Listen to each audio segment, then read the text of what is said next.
반갑습니다. 제가 오늘 다루고자 하는 것은 GDP 갭 추정의 불확실성과 통화정책 뭐 이랬다는 것이죠. 그러니까 GDP 갭 추정의 불확실성 이랬으니까 첫 번째는 뭐가 있는 거냐면 GDP에 대한 전망치가 있을 거예요. 전망이라고 하는 게 있고 그런 후에 GDP 갭이라고 하는 거를 추정해 낼 거라는 거죠. 그러니까 GDP 갭은 그러면 무엇인 거냐? GDP 전망치가 있고 앞으로 경제가 어떻게 갈 거다가 있고 거기에 잠재 GDP라는 게 있고 그거도 그 두 개 차이를 GDP 갭이라고 하는데 그건 역시 전망치인데다가 잠재 GDP가 뭔지가 모르겠는데 그것도 추정할 거다. 이게 전망치도 그 포캐스팅 치고 그 다음에 잠재 GDP도 계량 테크닉을 썼더니 뭐를 했든지 간에 추정을 한 건데 그걸 가지고 GDP 갭이라는 걸 만들어내고 나서 그걸 바탕으로 또 통화정책을 결정한다. 이런 거죠. 하나가. 또 하나는 지난해 7월에 한국은행에서 기준금리를 한번 낮추고 10월에 다시 한번 낮췄죠. 두 번 낮추면서 그때 가장 중요한 변수 중에 하나로 언급한 게 GDP 갭이라고 말을 했고 GDP 갭이 마이너스로 돌아설 것으로 전망이 되기 때문에 우리가 금리를 낮추기 시작합니다라고 저희 총재께서 그 기자 설명회 때 말씀을 드렸단 말이죠. 그러면 그 뒤에 그게 뭐가 있길래 그런 것이냐. 그런데 제가 저기다가 써놓을 때 GDP 갭 추정에 불확실성 했단 말이죠. 추정에 불확실성이 많은데 그것이 마이너스로 돌아섰다고 해서 금리를 낮췄다. 불확실성을 많은 걸 가지고 왜 정책 판단의 기준으로 삼는 거냐. 뭐 이런 식의 여러분들은 생각을 해보실 수가 있어요. 그러면 이것들과 관련해서 어떠한 이슈들이 뭉쳐 있는가 하는 거를 오늘 한번 이해를 해보시면 되고 또 하나는 이런 것이죠. 최근에 일부에서 이제 이게 저희가 조사통계월보에 제가 이 논고를 쓰면서 저희 공저자들이 여러 사람이 있는데 이 사람들로 써놓고 나서 제가 기자 설명회를 하는 과정에서 일부 말을 듣고 기자분들이 이렇게 쓰신 것이 있죠. 7분기 연속, 8분기 연속 0% 성장을 했다고 하는 것에 대해서 제가 답변은 뭐라고 했냐면 잠재 성장률 확대 또는 성장 잠재력 확충을 위해서 우리가 노력해야 된다는 것에 대해서는 내가 동의한다. 그런데 지금 현재 잠재 성장률이 낮아져 있다는 사실을 우리가 인정한다면 단기적으로 그 경기 안정화 정책 측면에서 보면 그것에 바탕을 두고서 0%대가 0% 성장이 7분기 연속, 8분기 연속 지속됐다고 해가지고 경제 유지들의 심리를 위축시키는 것은 바람직하지 않다라고 제가 발언한 걸로 돼 있더니 언론이 세게 반응을 했어요.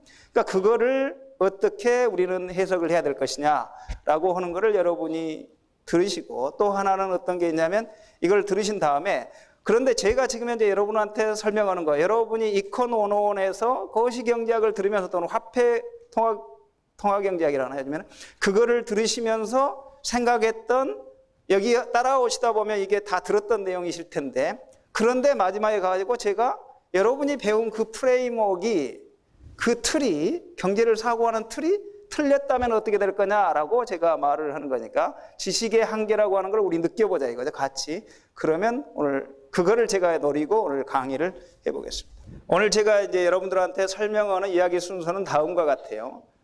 처음에 이제 이콘 5원 거시경제학에서 여러분이 배웠던 그 컨셉을 좀 자세히 설명을 한 다음에 그 컨셉하에서 GDP 갭이라고 하는 거를 어떤 방식으로 추정하고 그러면 그것의 불확실성이 통화정책에 어떻게 영향을 미친다. 이거를 설명해 갈 겁니다.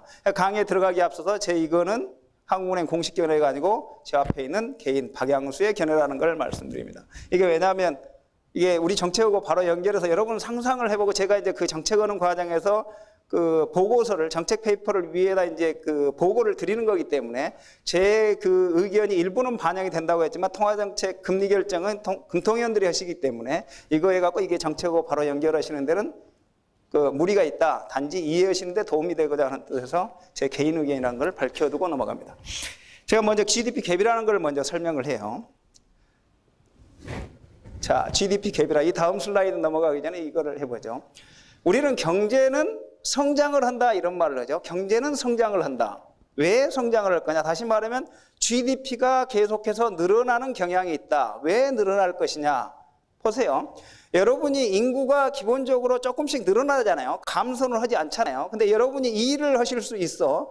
노동력이 인구가 증가한다는 건 노동력이 늘어난다는 얘기야. 그죠? 그러니까 인구가 국가 전체 안에 그 나라 안에서 인구가 늘어나면 똑같은 사람이 똑같은 일을 할 수 있는 그 시간만큼이 늘어나기 때문에 이 사람이 일만 하면 그걸 합쳐놓은 게 GDP니까 GDP는 늘어나게 돼 있어. 그죠?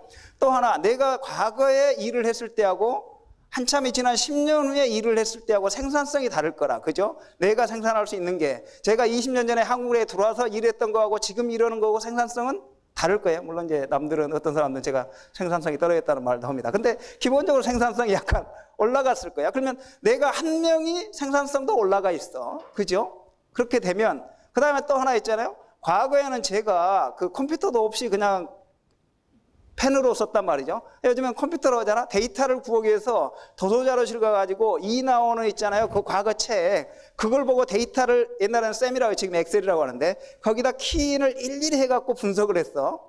그러니까 시간이 무지 들었는데 요즘에는 인터넷 기반으로 돼가지고 뭐 데이터만 딱 한국은행 에코스 들어가서 데이터를 딱 하면 바로 받아지죠. 엑셀 폼으로. 심지어는 그림도 그려줘 대신. 그죠? 생산성이 무지 늘어났잖아요. 아까 말했죠. 인구 늘어나죠. 이렇게 이렇게 기술이 발전하고 그래갖고 생산성이 늘어나잖아요. 이러기 때문에 GDP는 증가하는 경향이 있다. 그런 거죠. GDP는 증가하는 경향이 있다. 자, 이게 첫 번째는 GDP는 증가하는 경향이 있다. 고로 GDP가 여기 있으면 이렇게 장기적으로 쭉 증가하는 경향이 있다라고 하는 거예요. 이렇게 장기적으로 증가하는 경향이 있는데 여기 하나가 생긴다. 때로는 실제 GDP는 이것보다 장기 추세보다 위로 올라갈 수도 있고 밑으로 떨어질 수도 있고 이리 왔다 갔다 한다. 그런데 추세적으로는 올라가는데 위아래를 오르내림을 반복한다라고 여러분이 들으셨고 추세를 부분으로 해서 위아래로 반복하는 것을 비즈니스 사이클 이렇게 들으셨죠. 경기 순환이라고 하는 것에 대해서 들으셨을 겁니다. 그렇죠. 그러면 또 하나 여러분이 이걸 하시면서 어떤 생각을 하시게 되면 경기 순환을 하는데 경기가 추세보다 더 높은 수준이 있으면 뭘 해야 된다? 그거를 억누르기 위해서 약간 긴축 정책을 한다. 그것보다 아래에 있으면 좀 부양 정책을 한다. 이렇게 들으셨을 거예요. 지금부터 이것과 관련되어 있는 컨셉을 한 10분이나 15분 정도 계속해서 제가 설명을 한 다음에 본론으로 들어갈게요. GDP 갭이란 제가 여기서 아까 실제 GDP라고 하는 건 뭐냐면 인구도 늘어나고 자본 생산성도 늘어나고 노동 생산성도 늘어나고 그러기 때문에 이게 GDP라고 하는 추세를 가지고 이렇게 높아지는 경향이 있는데 라고 하는 거는 추세 GDP 또는 잠재 GDP라는 컨셉으로 합니다.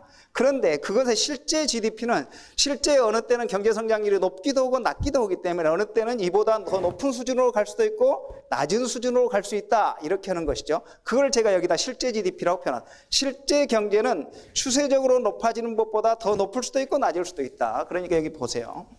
실제 GDP가 잠재 GDP를 상회할 수도 있고 하회할 수도 있다라고 하는 것이에요. 그런데 실제 GDP가 잠재 GDP보다 높을 수도 있고 낮을 수도 있다고 했는데 제가 여기다 뭐를 썼냐면 잠재 GDP를 상회할 경우 수요 측면에서 물가 상승 압력이 발생 이런 말을 했어요. 그 말은 뭐냐면 추세적으로 증가하는 것보다 더 실제 생산이 많으면 물가가 오르는구나. 지금 여러분은 학교에서 그렇게 배웠잖아요. 그러니까 실제보다 더 높으면 실제가 잠재보다 높으면 물가가 오르는구나 이렇게 생각을 했죠. 여기까지는 여러분이 잘 따라왔어요. 근데 여러분한테 내가 질문을 던집니다. 그죠? 왜 잠재 GDP보다 실제 GDP가 높으면 물가가 오르지요? 이렇게 말하는 거죠. 그러니까 여러분은 이코노 101에서 당연히 101에서 배웠다 이거야. 그죠? 실제 GDP가 잠재 GDP, 우리가 잠재 수준보다 더 높은 생산을 하면 초과 수요 압력이 발생을 해가지고 물가가 올라간다 이렇게 배운 거예요. 그죠? 그렇게 배웠죠. 그런데 누가 그러냐? 이렇게 되는 거죠. 왜 올라갈까? 그렇죠. 자, 보면 이럴 수도 있죠. 그러면 여기서 이제 하나의 컨셉을 제가 말을 한 거예요. 그러니까 여러분들이 이런 거를 할 때 어떤 걸 분석할 때 개념이라고 하는 게 중요한데 자, 우리가 배울 때 실제 GDP가 잠재 GDP보다 더 높아지면 물가 압력이 생긴다고 했단 말이죠. 그러면 잠재 GDP라는 건 뭐 해야 되냐면 잠재 GDP 수준의 생산이 일어나면 물가가 상승하지 않을 거라는 것을 전제하고 있는 것이에요. 고로 잠재 GDP는 어떻게 개념을 지어야 한다? 여기서 추가적으로 인플레이션을 유발하지 않는 최대 생산 수준, 이렇게 잠재 GDP를 개념을 지어야만 여기 있는 말이 성립한다는 거죠. 일단은 여기서 퀘스천을 하나를 여러분이 염두에 두는 겁니다. 잠재 GDP라고 하는, 여기에서 잠재 GDP라고 하는 것은 추가적인 인플레이션을 유발하지 않고 도달 가능한 한 나라의 최대 생산 수준이라고 정의하는 것이고, 아까 제일 처음에 제가 강의를 시작하면서 말씀드렸던 이런 추세 성장, 인구가 증가하고 생산성이 증가함에 따라 GDP가 어떤 추세를 가지고 높아지는 것, 그 어떤 부분이 잠재 GDP일 거라 하는 것이고, 그거를 우리가 실제로 컨셉추얼리 GDP 갭이라는 걸 끌어올 때는 그 잠재 GDP라고 하는 것은 추가적인 인플레이션을 유발하지 않고 도달 가능한 최대 생산 수준이라는 그런 개념하에서의 잠재 GDP를 의미하는 것이다. 지금 저기서 제가 이 말씀을 드린 것이에요. 그러니까 추가적인 인플레이션을 유발하지 않고 도달 가능한 GDP 갭이라고 했어요. 자, 이제 여기에서 우리는 여러 가지 그 갭에 대해서 이제 살펴보게 되는 것이죠. 자, 제가 여기서 말씀드렸어요. 실제 GDP가 잠재 GDP를 보다 높으면 이랬어요. 그런데 여기서 이제 우리가 헷갈리는 게 있습니다. 언론이나 이게 전부 다 그렇게, 이제 언론들에서도 그렇고 여러분들도 흔히 그러는데, 우리는 어떤 식의 사고를 넣냐면 실제 성장률이 잠재 성장률보다 높으면 우리는 긴축 정책을 써야 한다. 물가가 올라갈 거다. 그렇기 때문에 긴축 정책을 써야 된다라고 생각하는 경향이 있어요. 근데 나는 그거는 맞을 수도 있고 맞지 않다고 제가 말하는 것이에요. 또 실제 맞지 않고 맞을 수도 있습니다. 다시 또는 잠재 성장률 수준보다 실제 성장률이 더 낮으면 경기 부양을 해야 된다는데 때로는 맞고 때로는 틀린 말이에요, 그게. 그래서 제가 여기에서 이제 강조하고 싶은 거는 GDP 갭과 그것의 GDP 성장률과 잠재 성장률의 차이를 구분해서 생각하자라고 하는 것을 말하려고 해요. 이게 슬라이드가 잠깐 안 나오니까 이게 나눠준 걸 해봐요. 자, 제일 위에 그 박스 안에 있는 것 중에서 위에 있는 게 뭘 말하냐면 GDP 갭에 대한 포뮬라입니다. Y 해시 그건데, YT 실제 GDP가 있고 YT 스타 잠재 GDP가 있는데 두 개의 차이를 뭘로 나눴다? 잠재 GDP로 나누는 거를 GDP 갭률이라고 하는 것이에요. 그러니까 이 경우에는 실제 GDP가 YT 스타 잠재 GDP보다 더 많으면 갭이 플러스죠. 그 다음에 그것보다 낮으면 마이너스가 되는 것이에요. 자, 그런데 여기서 실제 성장률하고 잠재 성장률하고 차이가, 실제 성장률하고 잠재 성장률의 차이가 경기 부양을 하느냐 긴축을 하느냐를 직접 좌우하지 않는다는 것은 다음과 같은 그 밑에 수식 때문에 그런데 수식을 밑에 봐요. YT의 성장률, 이번 기회의 GDP 성장률은 어떻게 구해지냐면 전분기 YT-1 있잖아요. 전분기의 GDP에서 얼마를 곱해서 1 더하기 성장률만큼을 곱해서 이번 분기의 GDP가 되는 것이에요. 그럴 때 그거를 GDP 성장률, 경제 성장률 말하는 것이고, 잠재 성장률이라고 하는 것은 잠재 GDP라는 YT 스타를 구한 것이고, YT 스타의 전분기 대비 전분기에 YT 스타가 있고 이번 분기에 YT 스타의 그 비율을 구해서 거기서 1을 빼면 잠재 성장률이 되는 것이에요. 고로 앞에 GDP 갭은 실제 GDP에서 잠재 GDP를 뺀 것이고, 아까 일반적으로 언론에서랑 여러분들이 흔히 생각할 때 잠재 성장률하고 실제 성장률을 비교하는 것은 이 두 개 GT하고 GT 스타를 맞비교 한 것이다. 그게 왜 틀리는지는 제가 2개쯤 슬라이드 후에 넘어갈 거예요. 자, 이건 컨셉이 다르다라고 하는 것만 말해주고 그 다음 페이지로 넘어가 봅니다. 자, 여기서 말이죠. 그 다음 페이지 한번 봐요. 그 여러분의 이제 5페이지로 되어 있는데 GDP 백과 경제 안정화 정책 이렇겠죠. 자, 아까 제가 여러분한테 소개를 할 때 어떤 부분을 말씀드렸냐면, 실제 잠재 GDP라고 하는 게 트렌드 GDP라고 있는 게, 이거 실제 GDP가 위아래를 오르내림을 반복한다고 말했잖아요. 자, 오르내림을 반복했다. 그랬을 때 제가 여기서 뭐라 했냐면, 추세적으로 이렇게 성장하는 부분이 있는데 이게 오르내림을 반복하는 부분이 있다 했죠. 그러니까 이 추세를 빼버려. 아까 이렇게 추세적으로 이렇게 가고 그걸 위아래를 오르내림을 반복했다고 했잖아요. 그렇게 했다는데 여기서 제가 무슨 말을 했냐, 추세보다 오를 수도 있고 내릴 수도 있는 부분을 비즈니스 사이클이라고 제가 설명을 했어요. 그렇죠? 비즈니스 사이클 볼 때는 이 추세를 빼놓고 이렇게 추세를 가지고 오르내림을 반복하는데 여기서 추세를 제껴요. 제껴놓으면 이게 오르내림을 반복해. 그것만 남아. 그게 이제 여기 여러분 5페이지에 있는 위아래로 반복하는 것과 이제 나와 있죠. 그거를 GDP 갭이라고 해요. 다시 말씀드리는데 이 추세에서 실제 GDP를 빼가지고 그것만 플러스 마이너스를 보이게 한 게 GDP 갭이라는 거예요. 여러분 학교에서 배우셨을 때 거기에 나오는 1이라는 게 있죠. 1이라고 써져 있죠. 왼쪽에. 자, 경기가 정점을 지나기 전에 너무 과열되면 안 되니까 금리를 올려서 또는 긴축 정책을 써서 재정 쪽에서 긴축적인 재정 정책을 써서 경기가 극단적으로 올라가 가지고 인플레이션을 일으키는 걸 막아야 된다 이렇게 말을 하죠. 그때 뭘 한다? 정책을 실시를 하면, 통화정책을 실시를 하면 실제 금융기관을 통해서 그게 밖으로 대출이 되고 기업들이 그걸 바탕으로 해서 생산을 하고 투자를 하기 때문에 실제 인플레이션에 영향을 주거나 생산에 영향을 줄 때는 시차가 생긴다라고 하는 걸 여러분 뭐라고 배우셨다? 정책 시차라고 배웠다.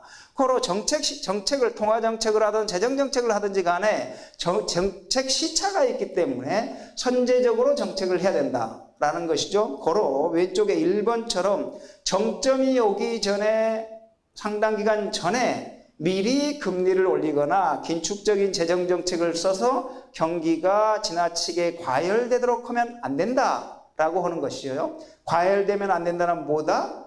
물가가 크게 상승하도록 해서는 안 된다 이 말이에요. 다시 말해서 왜 물가가 상승하도록 하면 안 된다는 말을 쓰느냐? 실제 아까 추세를 제기한 추세라고 하는 게 잠재 GDP인 것이고 잠재 GDP라고 하는 것은 추가적인 인플레이션을 상승시키지 않는 수준에서의 최대 생산이니까 그렇단 말이에요. 자, 그걸 빼서니까 정책 시차 때문에 일처럼 정책을 해야 된다라고 하는 것이죠. 그러면 옆에 시점 B를 봐요. 정책 시차가 있는데 전망을 잘못해가지고 정점이 근처에 와가지고 긴축정책을 썼다라고 하면 어떤 문제가 생기느냐 이런 거죠. 그렇게 하면 어때요?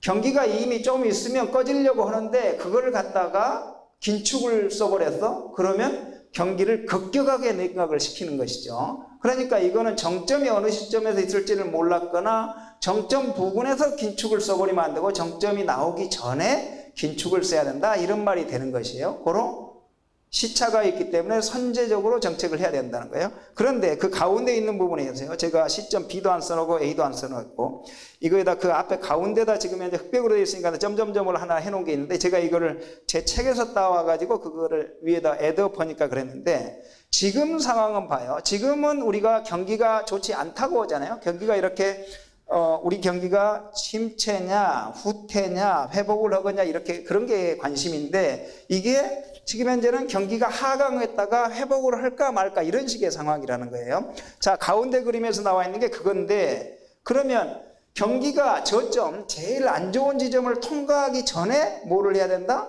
금리를 낮추거나 경기 부양 정책을 써야만 한다. 최저점으로 제일 낮아지기 전에 저점이 되기 전에 해야 된다. 이건 여러분이 경제 원론에서 배웠을지도 몰라요. 거시경제원에서 배웠고 그렇죠? 그런 거라 이거죠. 이걸 똑같이 그려서 그 저점 제일 낮은 점 그 부분에서 금리를 낮추면 이게 나중에 그 붐을 너무 많이 일으켜갖고 문제가 될 수 있는 거죠. 타임 레그를 생각한다면 그렇다는 거예요. 고로 이거 머릿속에서 하는 거는 이전에 왜 그게 경기부양 논쟁이 일어났느냐를 이제 이거를 보고 제가 설명하려고 이걸 하나를 말씀드립니다. 그 밑에 그림을 봐요. 그 밑에 그림이 이제 더 재밌는 것이죠. 자, 그 밑에는 이겁니다. 제가 이거를 여러분한테 이제 아까 잠재 GDP하고 실제 GDP의 차이인 GDP 갭하고 갭률하고 그 다음에 GDP 성장률, 실제 GDP 성장률하고 잠재 성장률을 비교한 성장률 격차하고는 전혀 다른 문제라는 것을 제가 설명을 하기 위해서 그 그림을 밑에 그려놨습니다. 그 밑에 그림이 있잖아요. 거기에 6페이지 여러분이 보시면 왼쪽에 제가 어떤 걸 만들었냐면 가상 GDP라고 되어 있어요. 가상 GDP라고 되어 있는 것은 뭐를 의미하느냐 이런 겁니다. 제가 그 전에 그 장기 GDP 추세라고 하는 것을 만들어요. 뭐냐면 우리 경제는 평균적으로 5%씩 성장하는 경제를 가정하고 1년에 5%씩 성장하는 경제를 가정을 해놓고 GDP를 그려놔요. 자, 여러분 1년에 5%씩 한다면 평균 한 분기에 얼마 정도 해야 하냐면 1.1에서 1.2% 정도 하면 5%가 됩니다. 그죠? 통상 1.2 그보다는 더 되나? 1.2 곱하기 4니까 1.2는 좀 더 돼야 되겠네. 그죠? 1.2%씩 정도 성장을 하게 되면 4분기 연속하면 한 연간에 5% 성장할 거잖아요. 그러니까 이걸로 하면 뭐예요? 전분기 대비 증가율은 1.2 정도 되고 여기 그려놓은 게 그 다음에 연간으로 만들면 그게 5% 정도 되기 때문에 여기에서 잠재 GDP 추세 또는 잠재 GDP라고 제가 가운데 그려놓은 거 장기 GDP 추세라고 한 거는 잠재 GDP라고 보고 그게 잠재 GDP 수준인데 그때의 잠재 성장률이 5% 정도 된다라고 하고 그려놓은 겁니다. 가운데 그림을. 그걸 해놓고 실제 GDP는 제가 뭐를 말했다? 잠재 GDP보다 더 높을 수도 있고 낮을 수도 있어서 사이클을 그린다라고 하는 거를 가상 GDP예요. 그래서 가상 GDP로 가짜를 이제 만들었다 이거죠. 근데 이거 이제 실제 GDP처럼 하는 거야. 그럼 그렇게 그려놓고 나서 그 가상 GDP의 증가율을 구해봤어. 그죠? 가상 GDP의 증가율을 구했는데 여기는 이제 참고하려고 어떻게 그랬냐면 전분기 대비 증가율을 해놓고 그것에 4를 곱해. 그러면 연율 증가율하고 같아요. 왜 그랬냐면 잠재 성장률이 5% 부근이면 그죠? 그 전기 대비 증가율로 얼마나 되는 게 맞느냐 했는데 연간 성장률을 제가 5%로 했기 때문에 여러분들은 이제 연간 성장률의 컨셉에 맞춰져 있기 때문에 전분기 대비 증가율을 해서 4배를 곱해야 되는 거라. 그죠? 나중에 설명하겠지만 이런 거예요. 지금 논쟁 중이라 한국은행 이제 좀 이따 뒤에서 말하겠지만 잠재 성장률 수준이 제가 이제 발표한 논문에 3.3에서 3.8 정도 된다 했어요. 그거는 연간 성장률이란 말이죠. 그거를 4로 나누면 전분기 대비 증가율이 돼. 근데 전분기 대비 증가율이 그러면 한 0.8에서 0.9잖아요. 그러니까 이번에 1, 4분기의 GDP 성장률이 우리 얼마다? 0.8 이런 거죠. 그러니까 전분기 대비 증가율의 개념으로 해서 4 정도를 곱하면 그죠? 그게 이제 잠재 성장률이나 연간 성장률하고 비슷하기 때문에 제가 여기다 컨셉으로 그렇게 그려놨다는 거예요. 자, 그런 상태에서 오른쪽 그림을 보면 됩니다. 자, 오른쪽 그림하고 왼쪽 그림하고 어떻게 매칭되느냐 하면 그 바그래프가 있잖아요. 바그래프는 뭐를 말을 하냐면 실제 GDP하고 이제 장기 추세 GDP죠. 그러니까 장기 추세 GDP하고 가상 GDP의 차이야. 그죠? 그러니까 그 두 개를 가장 차이를 바그래프로 나타냈어요. 그래서 여러분들이 있어 정점이라고 하는 경기 정점 이런 거잖아요. 피크, 그 다음에 경기 저점이 아까 드롭포를 말하는데 경기가 가장 좋았을 때를 정점이라고 하고 그 뒤로 정점부터 가장 안 좋았을 때를 저점이라고 하니까 그 사이를 경기 하강기, 수축기 이런 말을 하시죠. 그렇게 한단 말이죠. 그 다음에 이 저점에서 제일 낮은 점에서 제일 높은 점까지 가는 거를 경기 확장기 이런 말을 하게 돼요. 경기 확장기라는 말을 하게 됩니다. 그렇게 되니까 그렇게 이제 경기 확장기라는 말을 하는 게 되죠. 자, 여기서 자, 이거 가상 GDP가 있어. 그러니까 이거는 이제 가짜로 제가 이거를 의도적으로 이 추세보다 위로 올라갈 수도 있고 내려갈 수도 있다는 것 때문에 제가 여기다가 의도적으로 이렇게 그려놨지만 이거에서 실제 경제정책을 할 때는 뭐다? 실제 GDP 수준이 이렇게 가는 것이고 이 장기 GDP 추세라고 하는 것은 잠재 GDP가 이렇게 된다고 보는 것이에요. 그래서 요거에서 요거의 차이를 빼가지고 만든 게 뭐다? 아까 GDP 갭 또는 갭률이라고 했어. 그 갭률에 해당하는 게 이 바그래프다 이거예요. 바란 거. 그런 다음에 이 가상 GDP를 가지고 전분기 대비 증가율로 해갖고 4를 곱해 놓은 게 전기 대비 증가율을 4로 곱은 거를 전기 대비 연율 그래요.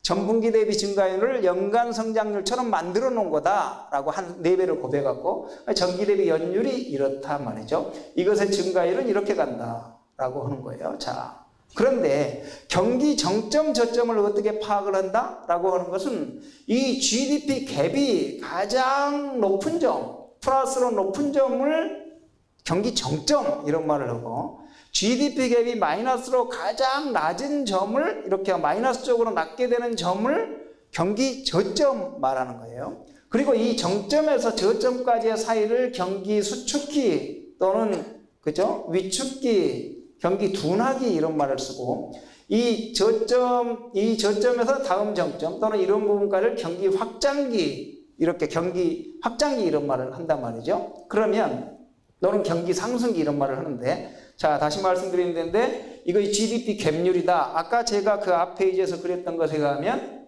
이때쯤 가가지고 긴축 정책을 써야 되고, 이때쯤 가가지고 확장 정책을 써야 된다. 이때 가가지고 경기 확장 정책을 쓰면 이게 어떻게 된다? 이렇게 올라가 버린다. 그죠? 그거는 정책 실패라고 말하는 것이죠. 그러니까 이쯤 해야 된다. 여기쯤에서는 안 하는 거고, 특히 이쯤에서 부양을 하면 더 안 된다 라고 하는 거는 여러분 다시 말씀드리는데 이콘 101에서 배웠다 이거야. 거시경제학에서 배웠다 이거야. 자, 그런 거를 제가 여기다 말씀드린 상태에서 이걸 가봐요. 자, 그러면 이것이 GDP 갭이고 이런 형태다. 그런데 이 GDP 성장률하고 어떤 관계를 맺느냐를 여러분들이 잠깐 보시자고요. 자, 이런 일이 발생한다고. 자, GDP 성장률이 정점을 찍고 좀 지나서 이 추세 성장률 또는 잠재 성장률 5% 부분을 만나는 지점에서 정점이 발생하네. 이게 왜 그럴까? 이런 거예요. 자, 왜 그러냐면 여러분 아시죠? 이 거리, 이것과 이것의 거리가 가장 긴 데가 정점이라고 그랬어. 가장 긴 곳이 정점이야. 여기하고 여기하고의 간격이 가장 멀려면 뭐예요? 그것의 기울기가 같아야 돼. 알죠? 그러니까 여러분 산수 배웠으니까 수학도 아니야 이거, 그죠? 이게 탄젠트란 말이지. 이거에서 이거를 구해서 그 각도가 같아야 된다라고 하는 거예요. 고로 각도가 같다, 전분기 대비 증가율하고 비슷하다 이거예요.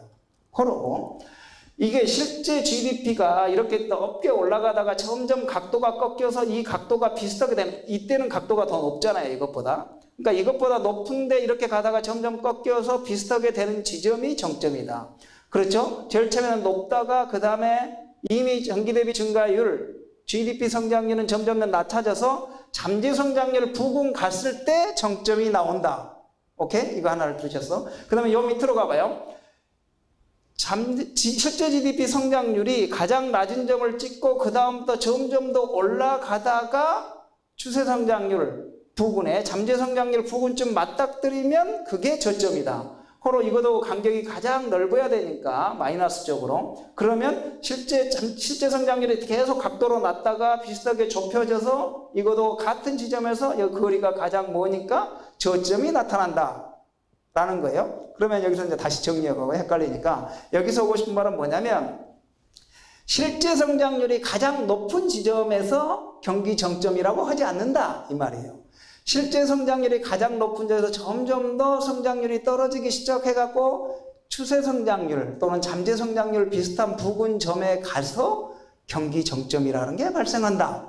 반대로 실제 성장률이 낮다가 점점 더 회복돼가지고 잠재 성장률 수준점 될 때쯤 해가지고 경기 저점이 발생한다. 호로 GDP 성장률이 가장 낮은 점에서 점점 더 올라간다고 해서 바로 경기가 회복되는 건 아니고 그게 추세 성장률 또는 잠재 성장률 부분까지 올라가야지 경기가 회복되기 시작하는 거고 저점을 통과하는 것이다. 라는 것이에요. 가로 하나만 더 넘어가 봐요. 자, 이렇게 되니까 여러분 아까 이쯤에서 무슨 정책을 쓴다는 건 한 번도 들어본 적이 없어. 그죠? 이쯤에 가가지고 경기 부양 정책을 써야 된다고 말했어. 그죠? 그런데 이 지점에는 어떤 일이 발생하나 보세요. 실제 성장률이, 요게 성장률이잖아. 줄선이야. 실제 성장률이 잠재 성장률보다 낮아. 실제 우리 경제가 만약에 이 지점에 있을 때는 그 해에 한 4분기가 한 해에 해당된다면 어느 해, 어느 연도의 경우에는 잠재 성장률보다 이것보다 실제 성장률이 낮아. 잠재 성장률보다 실제 성장률이 낮으면 여러분들은 언론에서나 여러분들이나 뭐로 바로 생각한다? 경기 부양을 해야 된다라고 말을 한다고. 그죠? 그런데 이 경우는 경기 부양을 해서는 안 되네. 여러분이 배우신 걸로 하면. 그죠? 그런데 어느 지점에서 이 지점에서는 실제 성장률이 잠재 성장률보다는 낮아. 이때쯤 해갖고 경기 부양은 해야 되네. 그죠? 그러니까 다시 말씀드리는데 실제 성장률하고 잠재 성장률하고 맞비교갖고 하면 때로는 맞고 때로는 틀리다 이거야. 그런데 그것의 키는 뭐에 보고 있다? GDP 갭률로 보고 정책을 대부분 한다. 그런데 일반은 그거를 이해를 못하기 때문에 자꾸 잘못된 커뮤니케이션이 일어나면서 헷갈린다 이거죠. 그런데 그럼에도 불구하고 왜 이렇게 실제 성장률하고 잠재 성장률하고 맞비교해갖고 언론도 보도하고 여러분도 그렇게 생각하고 모두 다 그렇게 생각할 거냐? 라고 했더니 과거 경험상 이런 문제가 있어. 이게 보면 이런 거예요. 자, 여기서 실제 성장률하고 잠재 성장률이 이렇게 떨어졌을 때 피크를 찍고 그 다음 이것의 추세 성장률까지 떨어지는 이 기간이 여기는 여러 분기가 걸리는 걸로 돼 있잖아요. 시간이 좀 많이 되는 걸로 돼 있어. 근데 실제 경제 데이터를 보면 저렇게 오래 걸리지 않고 한 두 분기 후에 그렇게 되는 거라. 그죠?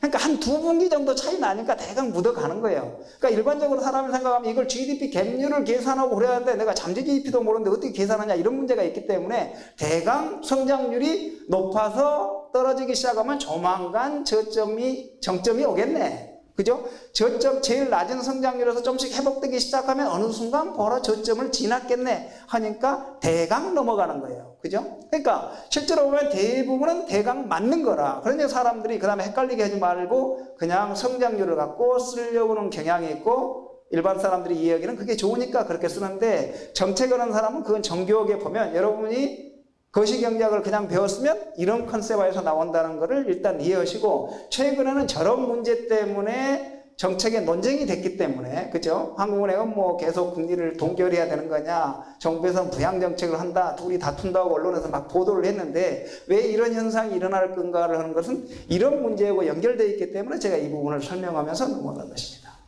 자 여기까지는 됐어요. 자, 그 다음에 또 하나. 여러분이 이제 지금까지는 GDP 갭에 대해서 말을 했는데, 이제 GDP 갭을 넘어서 뭐를 하고 싶으냐면, 우리는 지금부터는 GDP 갭을 가지고 통화정책을 어떻게 할 거냐, 이런 문제잖아요. 그런데 이제 그때 이제 많이 쓰는 게 이제 테일러 준칙이라고 하는 컨셉을 이용해서 설명을 합니다. 물론 이제 이게 폐쇄 경제, 미국처럼 이래가지고 인터내셔널 트레이드가 그렇게 많지 않고 그 나라 자체적으로 대부분 해결되는 나라에서 맞는 것이고, 우리 쪽에는 그 개방 경제니까 이거 외에 다른 것도 고려를 해야 되지만 우리가 이제 경제학 배울 때 기본적으로 테일러 준칙에 대해서 배우고 중앙은행이 정책 발행을 할 때 보통 물가와 성장을 보면서 결정을 한다고 하기 때문에 이거를 참고로 삼아서 제가 이제 전개를 하고 한국은행에서도 이제 이 부분을 우리는 개방 경제니까 이거 외에 다른 변수도 고려를 하는 거지만 주 지표가 이 부분에 상당히 포커스를 맞춰 있기 때문에 제가 이걸 설명을 하겠습니다. 자, 원래 존 테일러 교수가 이걸 제안을 했는데 여러분 배우셨겠지만 미국은 연준이 듀얼 만데이트입니다. 그러니까 두 가지 목적을 가지고 있죠. 하나는 고용 안정, 하나는 물가 안정이죠. 고용과 물가를 두 개를 동시에 추구하도록 돼 있어요. 우리는 이제 물가 안정에 초점을 두도록 돼 있죠. 한국은. 근데 물가 안정에 초점을 두고 있는 물가 안정 목표제를 실시하고 있는 대부분의 중앙은행들은 그럼에도 불구하고 여전히 GDP를 고용을 중시합니다. 그죠? 왜냐하면 아까 말했다시피 GDP 성장이 높으면 실제 성장이 아주 많이 되면 물가를 상승시킨다고 했잖아요. 그러니까 이 부분에서 두 개가 긴밀하게 연결되어 있기 때문에 물가 타겟팅을 한다 할지라도 실제로는 GDP 갭을 고려해야 되니까 테일러 그 준칙이라고 하는 걸 상당히 많이 고려한다라고 하는 걸 잠깐만 이제 설명해 봐요.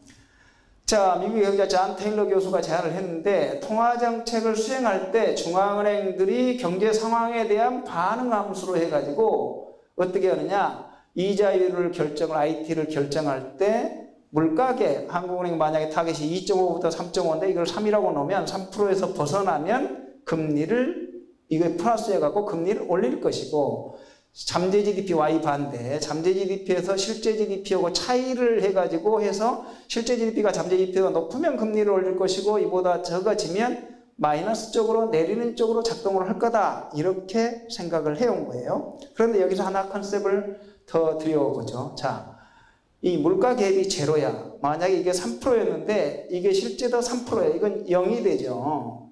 그 다음에 실제 GDP하고 잠재 GDP하고도 똑같아. 그러면 이것도 0이야. 그러면 자 이거 생각해 보세요. 실제 GDP하고 잠재 GDP하고 똑같아서 GDP 갭도 0이다.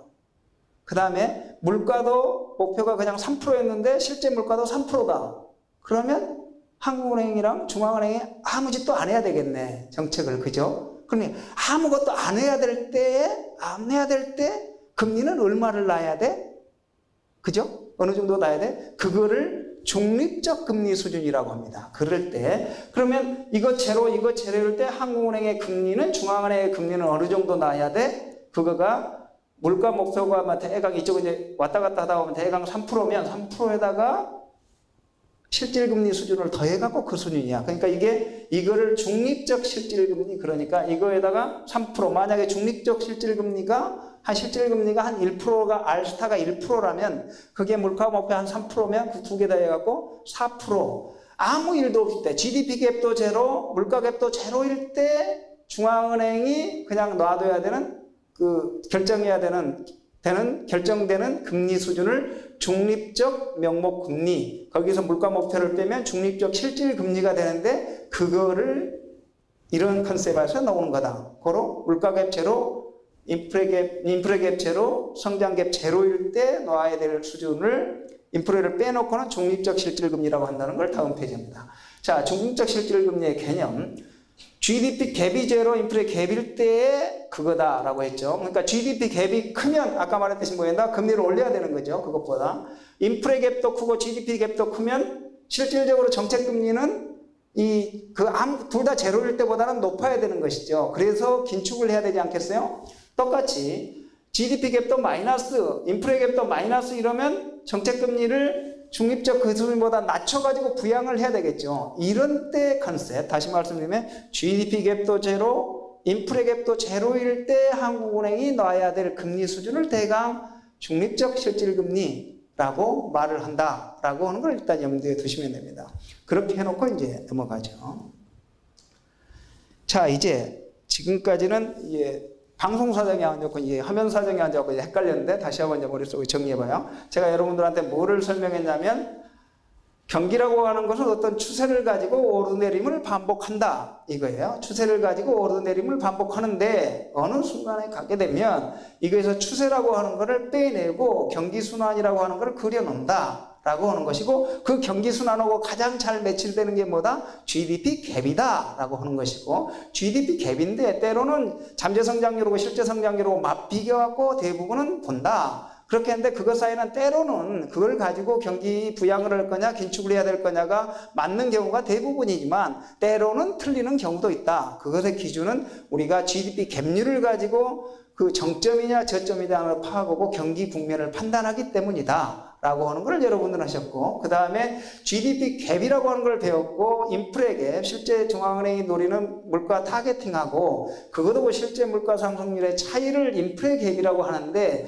그것 두 개 차이를 가지고 어떻게 그 정책을 하느냐 하는 것이고, 한국같이 이제 개방 경제에서는 그거 외에도 우리가 금리를 낮추면 해외에서 자본이 얼마나 들어올 거냐 이런 것도 하고, 그 다음에 이게 금리를 너무 낮게 닫으면 리스크 애피타이트를 높인다. 그 위험 선호 경향이 강화져 가지고 자산가격 부동산 시장에 돈이 들어가 가지고 자산가격 버블도 일으키기 때문에 다른 것도 고려해야 되지만, 일반적으로 그냥 테일러 준칙이라고 했을 때는 GDP 갭하고 인플레이션 갭만 가지고 보통을 고려했는데, 그런 경우에 아까 테일러 준칙이라는 걸 말씀드렸고, 그런 상태에서 GDP 갭도 제로, 인프레 갭도 제로일 때 중앙은행이 놔야 될 금리 수준을 중립적 금리 수준이라고 말을 한다라는 것까지 여러분은 이제 머리에 넣으셨습니다. 제가 아까 제일 처음에 이제 컨셉을 이렇게 이제 말씀드렸으니까 이걸 바탕을 두고 나서 그거 다 해서 제가 월보를 쓰면서 했던 것도 해요. 지금 아까부터 했던 거를 전부 다 엮어서 지금부터 1시간 동안 세게 나갑니다. 그러니까 여러분이 잘 못 배우셨기 때문에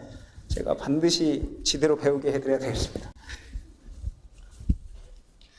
자, 보겠습니다. 자, 제가 아까 말씀드렸듯이 GDP 갭이라고 하는 게 되게 중요하다고 했고, 그것을 가지고 통화정책을 결정한다고 했잖아요. 그렇게 했으면, 자, GDP 갭이라고 했는데 제가 처음에 말씀드렸죠. 잠재 GDP를 알아야지 무슨 GDP 갭을 구할 거 아니야 그랬죠. 그런데 잠재 GDP라는 걸 제가 어떤 컨셉을 깔았다고 했어요? 추가적인 인플레이션을 유발하지 않고 도달 가능한 최대 GDP 생산 수준, 이런 말을 했어. 그죠? 잠재 GDP라는 것은 통계도 아니기 때문에 추정을 해야 되는 문제가 있어요. 그런데 이걸 어떻게 추정할 거냐 하는 문제가 생기는 거죠. 그래서 개념이 중요하다는 거예요. 잠재 GDP를 추정하는 방법은 여러 가지가 있고, 잠재 GDP를 추정하는 방법이 여러 가지가 있다는 것은 추정 방법에 따라서 잠재 GDP 수준이 다르고, 잠재 GDP하고 실제 GDP하고 차이를 구한 게 GDP 갭률이기 때문에 추정 방법에 따라서 GDP 갭률도 막 달라진다 이런 말이에요. 그죠? 그러면 잠재 GDP라고 하는 걸 어떻게 구할 거냐, 이거를 먼저 봐요. 아까 말했는데 뭐를 했다? 추가적인 인플레이션을 유발하지 않고 도달 가능한 최대 생산 수준, 머릿속에 그걸 넣어요. 자, 그러면 어떻게 되냐, 이 추정하는 방법에 생산함수 모형이라는 게 있어. 이거는 어떻게 하냐면, 우리가 생산을 할 때 제가 말했죠. 왜 생산이 늘어난다? 인구가 늘어나면 생산이 늘어날 수 있다 그랬어요. 캐피탈 스탁, 내가 옛날엔 컴퓨터가 없었는데 내 옆에 컴퓨터가 있어. 돈을 가지고 그 자본 장비를 샀어, 장비를. 그러니까 내 생산성이 높아지네. 그러니까 캐피탈 스탁, 자본 스탁이라는 것도 중요할 것 같아. 그죠? 거기다가 내가 이 컴퓨터를 사는데 돈은 70만 원밖에 안 줬는데 그 안에 소프트웨어가 무지 좋은 게 있어. 여러분 뭐죠? 어플리케이션, 뭐 스마트폰의 어플리케이션은 뭐 거의 공짜로 무료네, 무료. 그죠? 그래갖고 맛있는 집 다 찾아줘. 딴 때 맛있는 집 찾으려고 큰일 막 하루 버렸어, 하루. 근데 지금은 딱 찍으면 돼. 그러면 나머지 여러분 12시간 일할 수 있는 거 아니에요? 그러니 얼마나 생산성이 늘어났어? 이거는 그냥 공짜 먹는 거야, 남이 해줘가지고. 그런 건 어디에 잡히냐? Total Factor Productivity. 왜 들어보셨는지 모르겠는데, 총 요소 생산성이라. 어쨌든 간에 이것들이 전부 다가 생산성하고 관련이 돼 있는 것입니다. 자, 이렇게 해서 이런 부분을 고려해서 이런 부분이 GDP를 결정한다라고 해서 그게 추세 GDP를 결정한다. 잠재 GDP를 그것이 결정하도록 해야 되겠다라고 하면 생산함수 접근법을 가지고 추정을 합니다. 자, 봐요. 이건 여기 넘기고 그 다음 페이지에 가봅시다. 생산함수 접근법이라는 건 뭐냐면 여러분 카보다그라스 생산함수 들었죠? 그걸 미시에서 딱 나오는 거 아니야? 그죠? 경제 원론에서 나오죠. 생산함수에서 미시 경제학에서 딱 나오는 거야.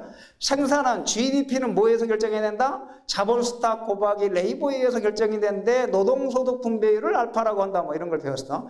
알파, 그렇죠. 그러면 이거를 로그하기 전에 여러분 어떻게 돼? Y 이퀄 A 곱하기 K의 알파, K, 이제 L의 알파, K의 베타라고 하는 게 카보다그라스 생산함수. 그걸 로그를 치해놓으니까 이렇게 됐어. 실제로 생산함수를 가지고 어떻게 추정해야 한다? 캐피탈 스탁이 얼마나 있고 노동이 얼마나 있으니까 우리 생산이 얼마나 됐다. 이거를 먼저 해가지고 이 알파하고 베타 값을 추정을 해야 돼. 먼저. 그러면 우리가 캐피탈 스탁 데이터가 있거든요. 통계청이라서 발표하거든. 그 다음에 L을 취업자 수를 가지고 취업자잖아요. 얼마나 일하느냐 사람이. 그러니까 그 두 개를 가지고 한 다음에 실제 GDP를 가지고 이거를 회귀 분석을 해. 그러면 알파하고 베타하고 이 나머지 잔차를 구할 수가 있다고. 이걸 구해놓고 나서 이거는 실제 GDP 가지고 구한 거잖아요. 실제 데이터 GDP를 가지고. 그런 다음에 뭔 일을 하냐면 다시 말합니다. 잠재 GDP는 추가적인 인프레를 유발하지 않아야 돼. 그러려면 추가적인 인프레를 유발하지 않아야 되면 뭐가 전제가 됩니까? 기업가들이 가격을 올리지 않아야 돼. 그죠? 그래야지 물가가 안 올라갈 거잖아. 또 하나, 그 근로자들이 추가적인 임금 인상을 요구하지 않아야 돼. 그래야 그 물가가 안 올라갈 것 같아. 그죠? 그러면 근로자들이 추가적으로 임금 인상을 요구하지 않을 수준이 얼마일 거냐 하면 실업률 상태가 임금을 요구하지 않을 만큼 그런 정도의 실업률이 돼 있으면 임금 요구를 안 할 것 같아. 맞죠? 기업가가 가격을 왜 안 올 것 같아? 적당한 수준의 가동률이 가면 물가를 안 올릴 것 같아. 근데 적당한 수준보다 가동률이 더 높으면 초과 근로수당도 줘야 되고 내 기계가 훨씬 더 적정 가동률보다 높으면 금방 망가지는 거잖아요. 제가 오버를 시키니까. 그러니까 가격을 올려야 되는 것 같아. 고로 추가적인 인플레이션을 유발하지 않아야 되니까 뭘 해야 된다? 어떤 적정한 가동률보다 더 높지 않고 적정한 실업률보다 더 낮지 않으면 물가가 안 올라가고 임금이 안 올라갈 것 같아요. 그러니까 여기다 어떻게 쓰느냐? 이제 이 레이버, 여기서 이제 그 취업자 수를 넣는데 취업자 수에 넣지 않고 여기다 무엇을 L 대신에 이것 대신에 이거를 넣는데 뭐냐면 총 경제활동 인구가 있어. 그죠? 여러분 취업자 수가 있고 경제활동 인구가 있어. 나는 돈 벌기 위해서 나 일해야 되겠다라고 생각해갖고 서베이해갖고 우리 실업률 조사할 때 하면 나는 일해야 되겠다. 경제활동할 의사가 있다 하면 15세 이상 인구 중에서 경제활동 의사가 있다고 하는 사람을 경제활동 인구로 분류를 한다고. 그런데 이 사람들 중에서 임금을 요구하지 않고 추가적인 임금을 요구하지 않고 일하겠다는 정도를 받아주는 거를 자연실업률이라고 해. 이 정도면 임금을 추가적으로 올려주라고 않는다 이런 거야. 그걸 자연실업률이거든요. 그러니까 그 경제활동 인구 중에서 자연적으로 그냥 떨어져 나갈 그냥 뭐 그런 사람 정도를 임금을 요구할 정도는 실업자로 빠져 있는 게 옳다.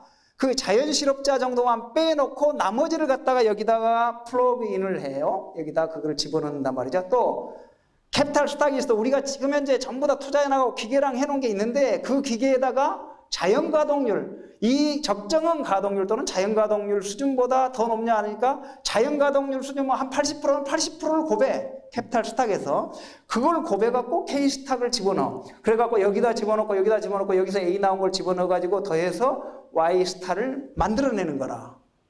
그죠?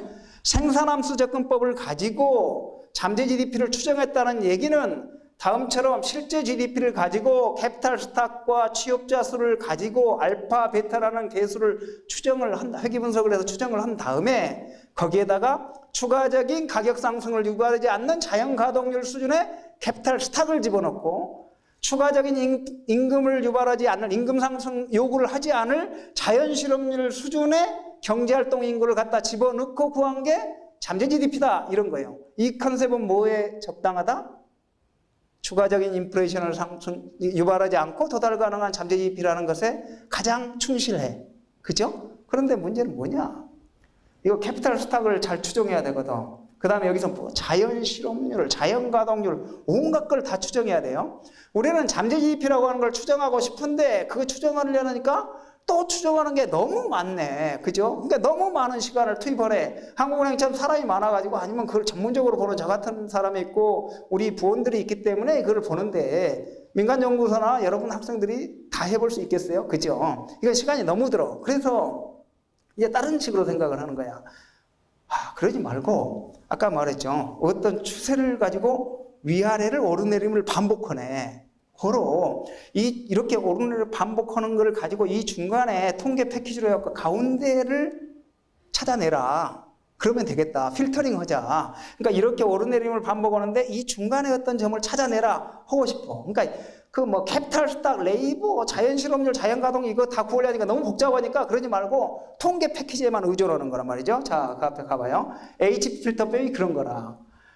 이게 GDP만 가지고 통계적인 특성만을 활용해서 추세를 추출해요. 그 포뮬라를 봅시다. 그 다음 페이지에 보면 자 이렇게 돼 있다고.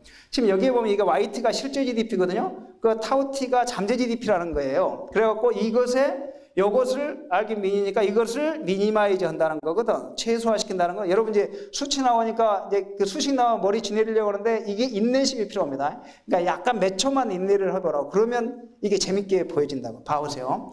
자, 이것의 의미가 뭐냐면 이것을 최소화하니까 이 가로 안에 있는 거를 최소화해야 되겠다. 근데 그 안에 보니까 이것이 가로 안에 있는 게 다시 제곱이네. 이것 안이 제곱이야. 그러니까 두 개의 차이가 크면 클수록 저게 커져버리니까 그건 잘못된 거죠. 그러니까 저거는 최소화시킨다는 거니까 두 개의 차이를 줄여야 되겠다 이런 말이에요. 근데 무슨 차이를 줄이냐를 보라고. 실제 GDP하고 추세 GDP 또는 잠재 GDP가 너무 떨어지면 안 되네. 떨어질수록 이게 커져버리잖아요. 또 하나, 요거는 뭐냐면 잠재 GDP가 있고 이 다음 분기에 잠재 GDP가 있고 이번 분기에 잠재 GDP의 차이는 이번 분기에 잠재 GDP하고 이 전 분기에 잠재 GDP하고 차이하고 이것하고 이것 차이가 적어야 되니까 그 말은 뭐냐면 이 추세 잠재 GDP라고 있는데 이게 이리 갔다 하면 안 된다는 거야. 그러니까 추세라고 하는 거는 점점 스무드하게 움직여야 된다 이렇게 했죠. 그런데 스무드하게 움직이는데 실제 GDP는 이렇게 가 있는데 이 잠재 GDP가 이렇게 추정했다고 스무드하게만 가면 실제하고 벗어나잖아. 그러니까 실제로 벗어나는 것도 나는 싫어할 거야. 야. 그죠? 두 가지.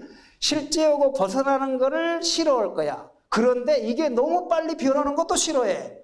그렇게 하는 뭐를 찾아라. 그러니까 GDP가 이렇게 가는데 실제하고 멀어지지도 않고 그런데 너무 잠재 GDP가 빨리빨리 변하는 것도 싫어. 그러니까 이런 조건 하에서 통과하는 잠재 GDP라고 하는 무슨 수를 뽑아내라고 통계 패키지한테 압력을 가해.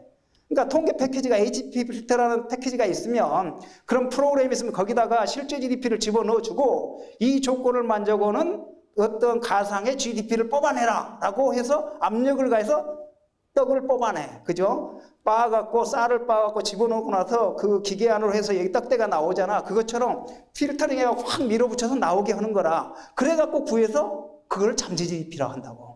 그죠? 이거는 인플레이션하고는 상관없는데 아까 말했듯이 오르내림을 반복하고 어느 적정한 수준인데 그것보다 높으면 인플레가 올라갈 것 같고 그러니까 그 적정한 수준 가운데일 것 같으니까 통계 패키지 써서 하는 거라.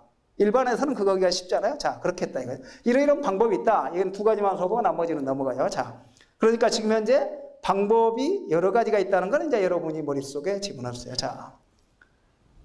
자, 잠재 GDP라고 하는 것 자체를 뽑는 거가 여러 가지 방법이 있기 때문에 실제 GDP하고 잠재 GDP하고 차이 곱하기 이제 오버 분모에다가 잠재 GDP를 집어넣는 게 GDP 갭률이야. 그렇게 구해놨더니 보세요. 어떤 차이가 나나. 자, 여기서 이제 다변수인지가 제껴놓고 생산함수 적분법인데 어떤 건 신용으로 하나 더 넣을 수도 있고 그냥 생산함수 K하고 L만 가지고 올 수도 있고 아까 H 필터법으로 해서 이 연두세우고 점점점만 봅시다. 연두세우고 점점점 하면 이게 비슷하기도 하는데 말이죠. 때로는 다르기도 하죠. 때로는 이때는 이 파란색은 말이죠. 플러스 GDP 갭이 플러스인데 여기는 마이너스야. 이럴 때도 있어. 그러니까 조금씩은 차이가 나죠. 그죠? 그러니까 갭률이라는 게 방법에 따라서 이렇게 차이가 나는 것이다. 그런데 다른 다변수 운용법을 썼더니 이때는 말이죠. 이게 대부분 다 마이너스로 가 있는데 이때는 플러스로 가 있네, 이게. 그죠? 그러면 저런 때는 어떻게 했어요? 어떤 방법이에요? 마이너스인데 어떤 건 플러스면 금통위원들이랑 우리 총재님이랑 금리 결정할 때 얼마나 머리 아프겠습니까? 그죠? 이걸 마이너스라고 봐야 돼? 플러스라고 봐야 돼? 이런 문제에 도달한다. 이런 거를 제가 그러니까 GDP를 추정하는 방법이 여러 가지고 그 전에 GDP라고 하는 것은 통계가 아니고 우리가 추정치이기 때문에 추정 방법에 따라서 다른 결과를 낳고 그거를 또 실제 GDP하고 차이를 GDP 갭이라고 하기 때문에 이런 불확실성이 생기는 거다라는 거를 말씀드리는 거예요. 똑같죠? 여러분 진리가 뭡니까? 그죠? 여러분 진리를 아세요? 모르잖아. 그럴 것 같은 거지. 그러니까 여기서도 보면 여러 가지 방법을 보면서 그럴 것 같은 거를 찾는 거라고. 이제 지금부터 여러분은 저한테 계속 마법에 걸려오는 겁니다. 계속 들어보세요. 뭐가 재밌나? 자, 또 하나 봐요. 자, 금융위기가 일어났어. 자, 금융위기가 일어났어. 외환위기가 터졌어. 금융위기가 일어나면 어떤 생각이 드세요? 성장률이 막 마이너스 가잖아? GDP가 확 떨어져 버려. 오히려 줄어들어 버려. 그랬다가 가. 그러면 이때 두 가지 생각이야. GDP가 떨어진 게 잠재 GDP가 떨어져 갖고 그럴 수도 있어. 근데 잠재 GDP는 안 떨어지고 실제 생산만 떨어질 수도 있다고. 그런데 연구에 가면 두 가지를 말을 해요. 어떤 사람들은 위기를 거치면서 잠재 성장률은 떨어지지 않는다라고 하는 사람들이 있어. 그렇게 주장하는 사람들도 있어요. 어떤 사람들은 위기가 닥쳤을 때 성장률이 떨어지기도 하고 또 하나 수준도 떨어진다고 그래. 자, 봐요. 이때 당시 우리가 금융위기 했잖아. 실제 GDP야, 해석이. 이렇게 실제 GDP인데, 보이시죠? 실제 GDP인데 이렇게 되는데 이렇게 확 실제 GDP가 떨어졌어. 그 다음에 이렇게 올라갔죠. 그러니까 이때 이 잠재 GDP라고 하는 거가 이 색으로 여러 가지로 해놨잖아요.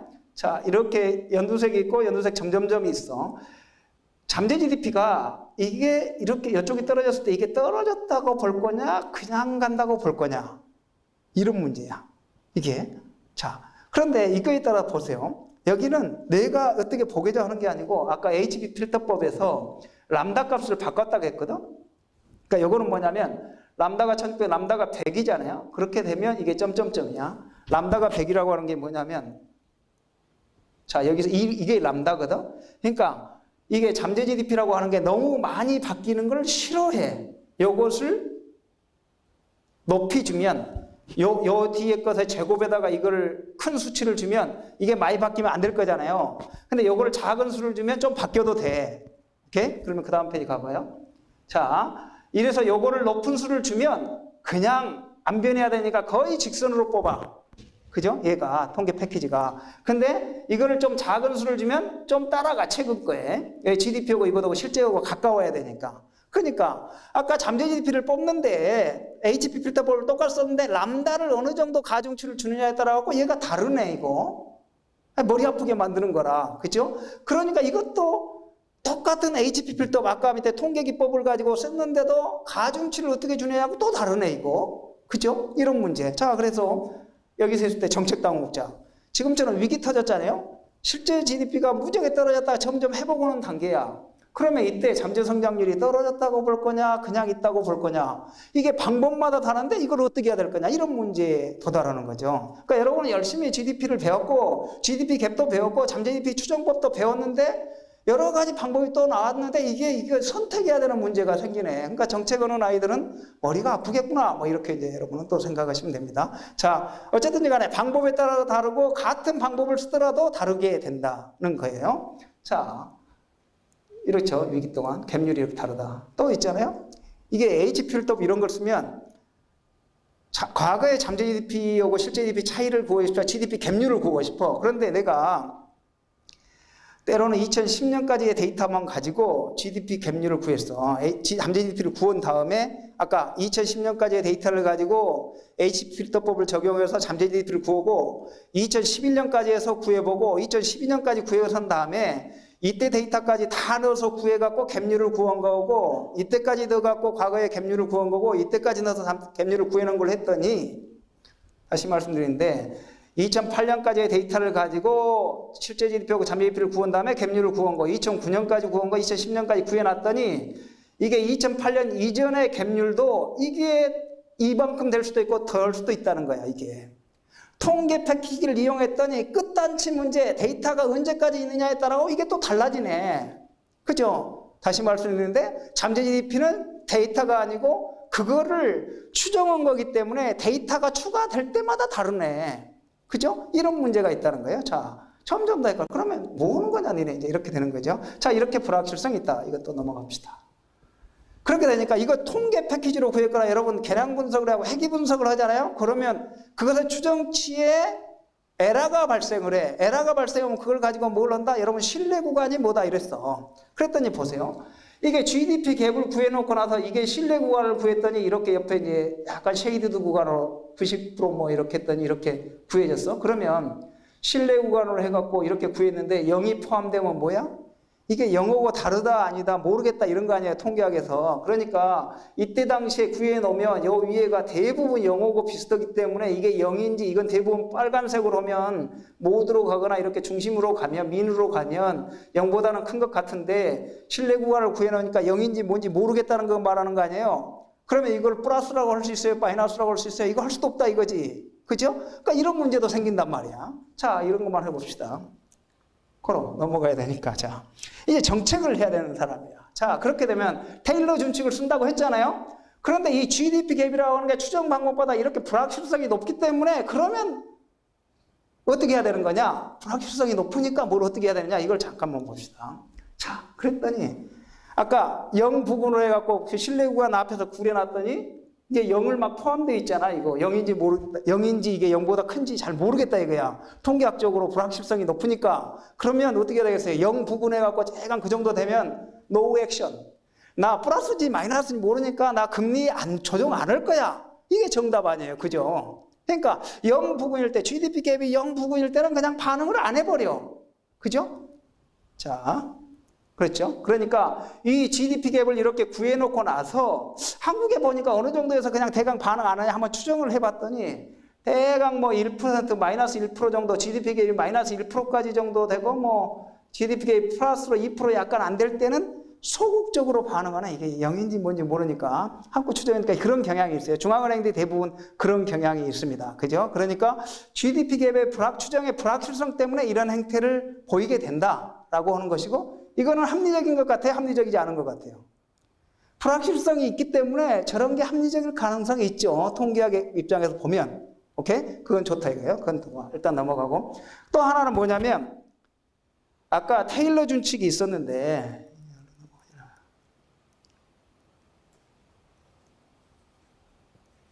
그죠? 테일러 준칙이 있었는데 이 실제 GDP 갭이 불확실성이 있어. 이거 두 개. 그러면 이때 AY 이 반응의 크기를 어떻게 할 거냐 이거예요. 이거 불확실하니까 이걸 믿고 이것대로 막 크게 반응하면 되겠어요 안 되겠어요? 이게 불확실성이 높으면 줄여주는 거라. 그래서 아까 그 갭에 그 GDP 갭의 표준 편차거든요. 그러니까 이게 표준 편차가 커지면 커질수록 이것의 그 아까 AY에 해당하는 그 값을 줄이는 거야. 이게 합리적이겠죠. 그죠? 통화정책하는 사람. 그러니까 이렇게 불확실성이 있으니까 불확실성이 크면 클수록 줄이게 돼 있다. 별로 반응 않게 돼 있다. 이런 거예요. 중앙은행은 그런 식으로 반응할 수도 있다. 또는 아까 그 신뢰 구간 구했잖아요. 그러니까 테일러 준칙에 의해서 이렇게 쭉 그려놓고 나서 그것의 신뢰 구간을 구해가지고 이 안에서 때로는 이 범위 안, 이거는 우리가 중심으로 해갖고 이렇게 가는데 이게 이렇게 불확실성이 높으니까 이 안에 있으면 대강 이거에서 벗어나도 이 정도에서 금리를 넣을 수도 있고 이 정도에서 금리를 넣을 수도 있겠죠. 이런 불확실성이 있으니까. 그러니까 통화정책은 그 불확실성을 감안하면 아까처럼 소극적으로 아예 반응을 안 하는 구간이 있거나 쉽게 박으는 구간이 있거나 GDP 갭의 가중치를 축소시켜갖고 정책을 하는 수도 있고 때로는 이런 신뢰 구간을 구해갖고 이것에서 벗어나서 운영을 할 수도 있겠다라고 하는 걸 제가 말씀드리는 것이죠. 그랬더니 이제 제가 이거를 하다 보니까 이거는 이제 이슈화는 되지 않았는데 이거 좀 재밌는 건데 이슈화는 안 됐네. 생각해 보세요. 2010년, 2011년쯤 가가지고 계속해서 한국은행이 언론에서랑 어떤 걸로 뜯어맞았냐면 금리 정상화를 빨리 해야 되는데 빨리 안 한다. 그래갖고 막 비판을 받았죠. 그러니까 그 상황을 제가 가지고 한번 분석을 해봤다고. 이거 지금 현재 프레임워크 테일러 준칙 하에서 해봤더니 이런 거예요. 요거는 뭐냐면 이때 당시에 한국은행이 그 밝게다 발표를 했죠. 경제 전망치를 발표했어요. 그러면 GDP 갭, 실제 성장률 예상치도 말했고 물가 예측치도 말했잖아요.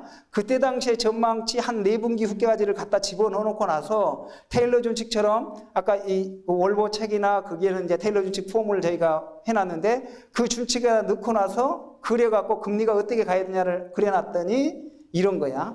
이때 당시에 전망치를 가지고 집어넣었더니 금리를 이렇게 올려야 되네. 이거에 따라서.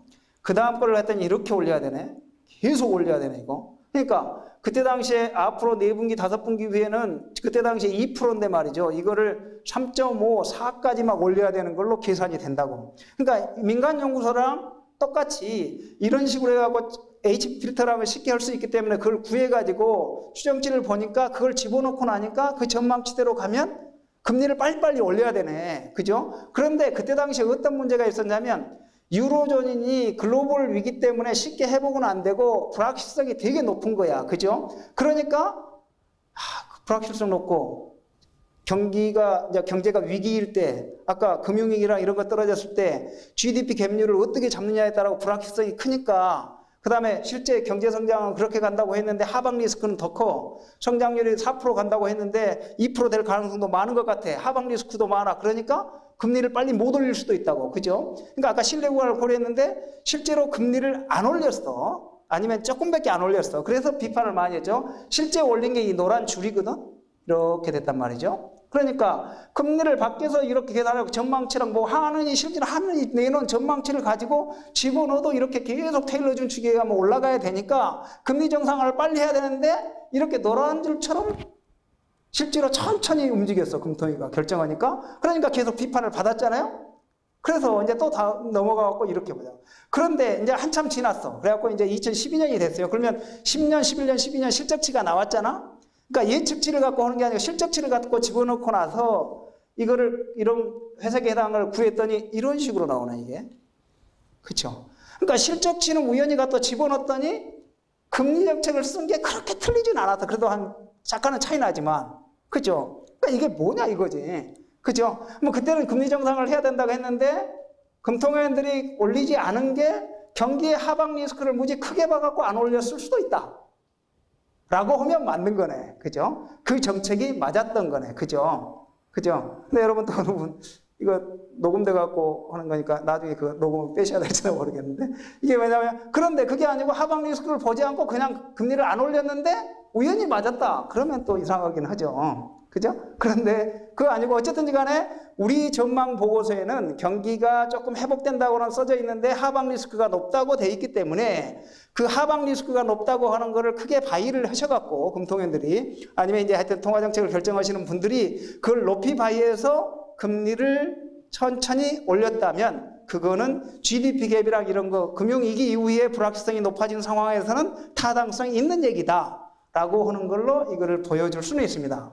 그죠? 그럼 이렇게 하면 한국은행 디펜스 하려고 또 저 양반 저런 말 하는구나 이렇게 하실 수도 있죠. 그런데 그거는 이제 여러분이 그거는 걱정하지 않으셔야 됩니다. 왜냐하면 이 앞쪽에서 이거는 뭔 소리예요? 이거는 한국은행 전망이 틀렸다는 얘기잖아. 중심 전망이. 하방 리스크를 우리가 강조하긴 했지만 중심 전망은 많이 틀렸다는 얘기잖아요. 근데 제가 경제 전망을 담당하는 사람이죠. 그러니까 내가 이거를 쓰고 싶겠어요? 아니죠. 이건 내가 틀렸다는 얘기를 말하는 건데 고로 나는 양심에 손을 얹고 말하는 거예요. 그러니까 이거 디펜스 하려고 하는 건 아니다. 어쨌든 간에 그걸 결과적으로 보니까 그렇다. 다시 말씀드리면 GDP 갭이랑 위기가 떨어지면서 하방 리스크가 높거나 이런 불확실성, GDP 갭의 불확실성이 높으면 그거를 고려해서 통화정책을 해야 되는 게 맞는 거다. 라고 하는 걸 제가 말씀드리는 겁니다. 자, 그래서 그것만 넘어가고 이거는 그냥 넘어가요. 이것 전에 하나만. 자, 다시 말씀드렸는데, 정책을 하는 가운데서는 여러분이 나중에 이제 한국에 들어오고 싶어도 몰라. 그러니까 다른 정책기관에 가시거나 연구소에 가시거나 뭐 학생들이 그렇게 하실 거고, 금융 쪽에 근무하는 걸 되게 좋아하실지도 모르겠고, 그렇게 하셨을 때, 경기 상황 판단을 어떻게 해야 될 거냐? 이런 문제죠. 그런데 경기 상황 판단은 GDP에 대한 예측, 경제 전망도 중요하지만 그 갭이라고 하는 게 되게 중요하다. 그런데 여러 가지 방법에 따라서 갭이 달라지는 거니까 그런 불확실성 하에서도 정책은 결정을 해야만 되는 것이다. 이런 것이죠. 그러니까 한 가지만 가지고 이것이 정답이라고 할 수가 없다는 거라. 그죠? 여러분이 진리를 아시나? 전부 다 자기가 진리를 안다고 해가지고 말이죠. 다 이것이 진리라고 말하고 있는데 정말 진리를 아나? 모를 수도 있어. 그러니까 우리는 뭐 하는 거예요? 더듬더듬 해갖고 이게 진리인가 보다 하는 것이죠. 그런데 여기만 가지고 더듬더듬 하는 게 아니고 온갖 걸 더듬더듬 해보니까 대강 이 정도 되는 것 같아. 그죠? 여러 가지 방법으로 해 최선을 다한 후에 그런 후에 어느 정도 안에 레인지가 들면 이 정도인 것 같다 라고 하고 그런 다음에는 결정을 해야 돼. 결정 않고 이 정도 되는 것 같아 하고 말아버려? 그럼 이게 정체에 거는 사람은 아니잖아. 액션은 취해야 되니까. 그죠? 최대한 노력해서 그 범위를 찾아내고 그걸 바탕으로서 종합적으로 판단한 다음에 결정을 해야 된다라는 것이죠. 정책에 거는. 그래서 어려움이 있다라고 하는 거. 그 다음에 이제 제가 이제 언론에서 문제됐던 거를 다음에 해봅니다. 자. 제가 이 조사통계 올보에 내면서 이걸 냈죠. 한국의 잠재 성장률을 했어요. 이거는 제가 올보를 쓰면서는 GDP 갭률의 불확실성을 강조하고 싶어 했는데 밖에서 잠재 성장률에 대한 요구가 너무 많아. 한국의 잠재 성장률을 몇 프로로 보고 있냐 요구가 되게 많기 때문에 원래 제가 잠재 성장률과 관련해서 그 조사통계 올보에 썼는데 2005년 9월호에 있습니다. 그러니까 잠재성장률 추정법이라든지 이걸 어떻게 해석하냐는 걸 2005년 9월 조사통계 올보를 보시면 됩니다. 제가 썼던 건데 그때 그거 했다가 이게 잠재성장률이라고 하는 건 뭐냐 하면 아까 말했듯이 잠재 GDP의 전분기 대비 증가율 또는 전년 동기 대비 증가율이라고 했잖아. 근데 잠재 GDP라는 걸 구해놓으면 추세라는 걸 구해놓으면 이거 아까 실제 GDP가 이렇게 가면 잠재 GDP도 이걸 따라갈 수도 있고 직선으로 그을 수도 있기 때문에 이걸 가지고 그 구원원 가지고 전년 동기 대비를 구하거나 전분기 대비 증가율을 하면 어느 분기에는 3.7% 나왔다. 어느 분기에는 3.2% 나왔다. 왔다 갔다 한다고. 그죠? 여러분. 그런데 잠재 GDP는 왔다 갔다 해도 될지 모르겠는데 잠재 성장률 생각해 보세요. 자, 지금부터 따라오세요. 잠재 성장률, 성장 잠재력 이런 말이잖아요. 잠재 성장률, 우리 경제의 성장 잠재력은 어느 정도 될 거냐? 성장 잠재력, 마라톤 선수가 있어? 마라톤 선수는 100m 선수가 아니죠. 42.195m를 뛰어야 돼. 줄기차게 끊임없이 뛰어야 돼. 성장 잠재력, 잠재 성장률은 길게 봐야 될 것 같죠. 짧은 게 아니고 실제 GDP 성장률은 짧은 건데 그죠? 잠재 성장률, 우리나라의 잠재 성장률, 성장 잠재력이 약화되고 있다라고 하면 기초 체력이 약화되고 있다 이런 생각이 들죠. 기초 체력, 마라톤 42.195km를 뛰는 평균 성장, 평균 속도인가? 그것에 가까울 것 같아. 그것을 동의하신다면 여러분은 잠재 성장률이라는 걸 뭘로 봐야 된다? 좀 긴 기간 동안에 우리 경제가 평균 성장률을 의미하는구나 라고 보시죠. 그러니까 실제 잠재 GDP를 해놓고 나서는 증가율을 구해놓으면 오르락내리락은 반복하지만 그걸 잠재 성장률이라고 하지 않고 어느 기간을 성장률을 평균해 놓는 게 맞을 것 같다. 이런 거야. 그러니까 그 정도 평균일 것 같다. 저는 잠재 성장률이라는 걸 계산할 때는 기본적으로 경기 한 사이클, 때로는 나는 두 사이클까지 하는데 한 사이클이 한 3, 4년 걸리잖아요. 5년 걸리잖아요. 그 정도 기간의 평균을 내서 계산을 해야 된다. 잠재 GDP를 계산한 다음에 그것의 증가율을 한 4, 5년 평균해서 봐야 된다고 생각합니다. 제가 2005년 9월에 올보에다가 냈어요. 그러니까 한 4, 5년을 거쳐서 나와야 된다는 게 제 신조야. 그죠? 2010년쯤 해갖고 내가 한번 올보를 다시 썼어야 돼. 그죠? 그래갖고 이런 걸 냈어야 되죠? 근데 위기가 터졌어. 위기가 터진 직후에는 잠재 성장률이 떨어질 수도 있고 레벨만 다운될 수도 있고 이게 어떻게 될지 잘 모른다 이거예요. 위기 기간 중에 잠재 성장률은 발표할 수가 없네. 그렇죠? 그래서 2012년까지 안 했다니 밖에서는 요구는 계속 밀물처럼 와. 근데 위기이기 때문에 안 되고 위기 이후에 또 잠잠해져야지 이제 잠재 성장률이 어떤지 알 건데 그러니까 요구는 많아. 그래서 제가 냈습니다. 그래서 낸 거니까. 근데 이제 앞으로 몇 년 있다가 좀 안정되면 좀 다시 내겠죠. 이건 5년 안 지나도. 보시면 그렇게 갖고 해서 다시 말하는데 잠재 성장률은 좀 긴 기간을 평균해야 된다는 거예요.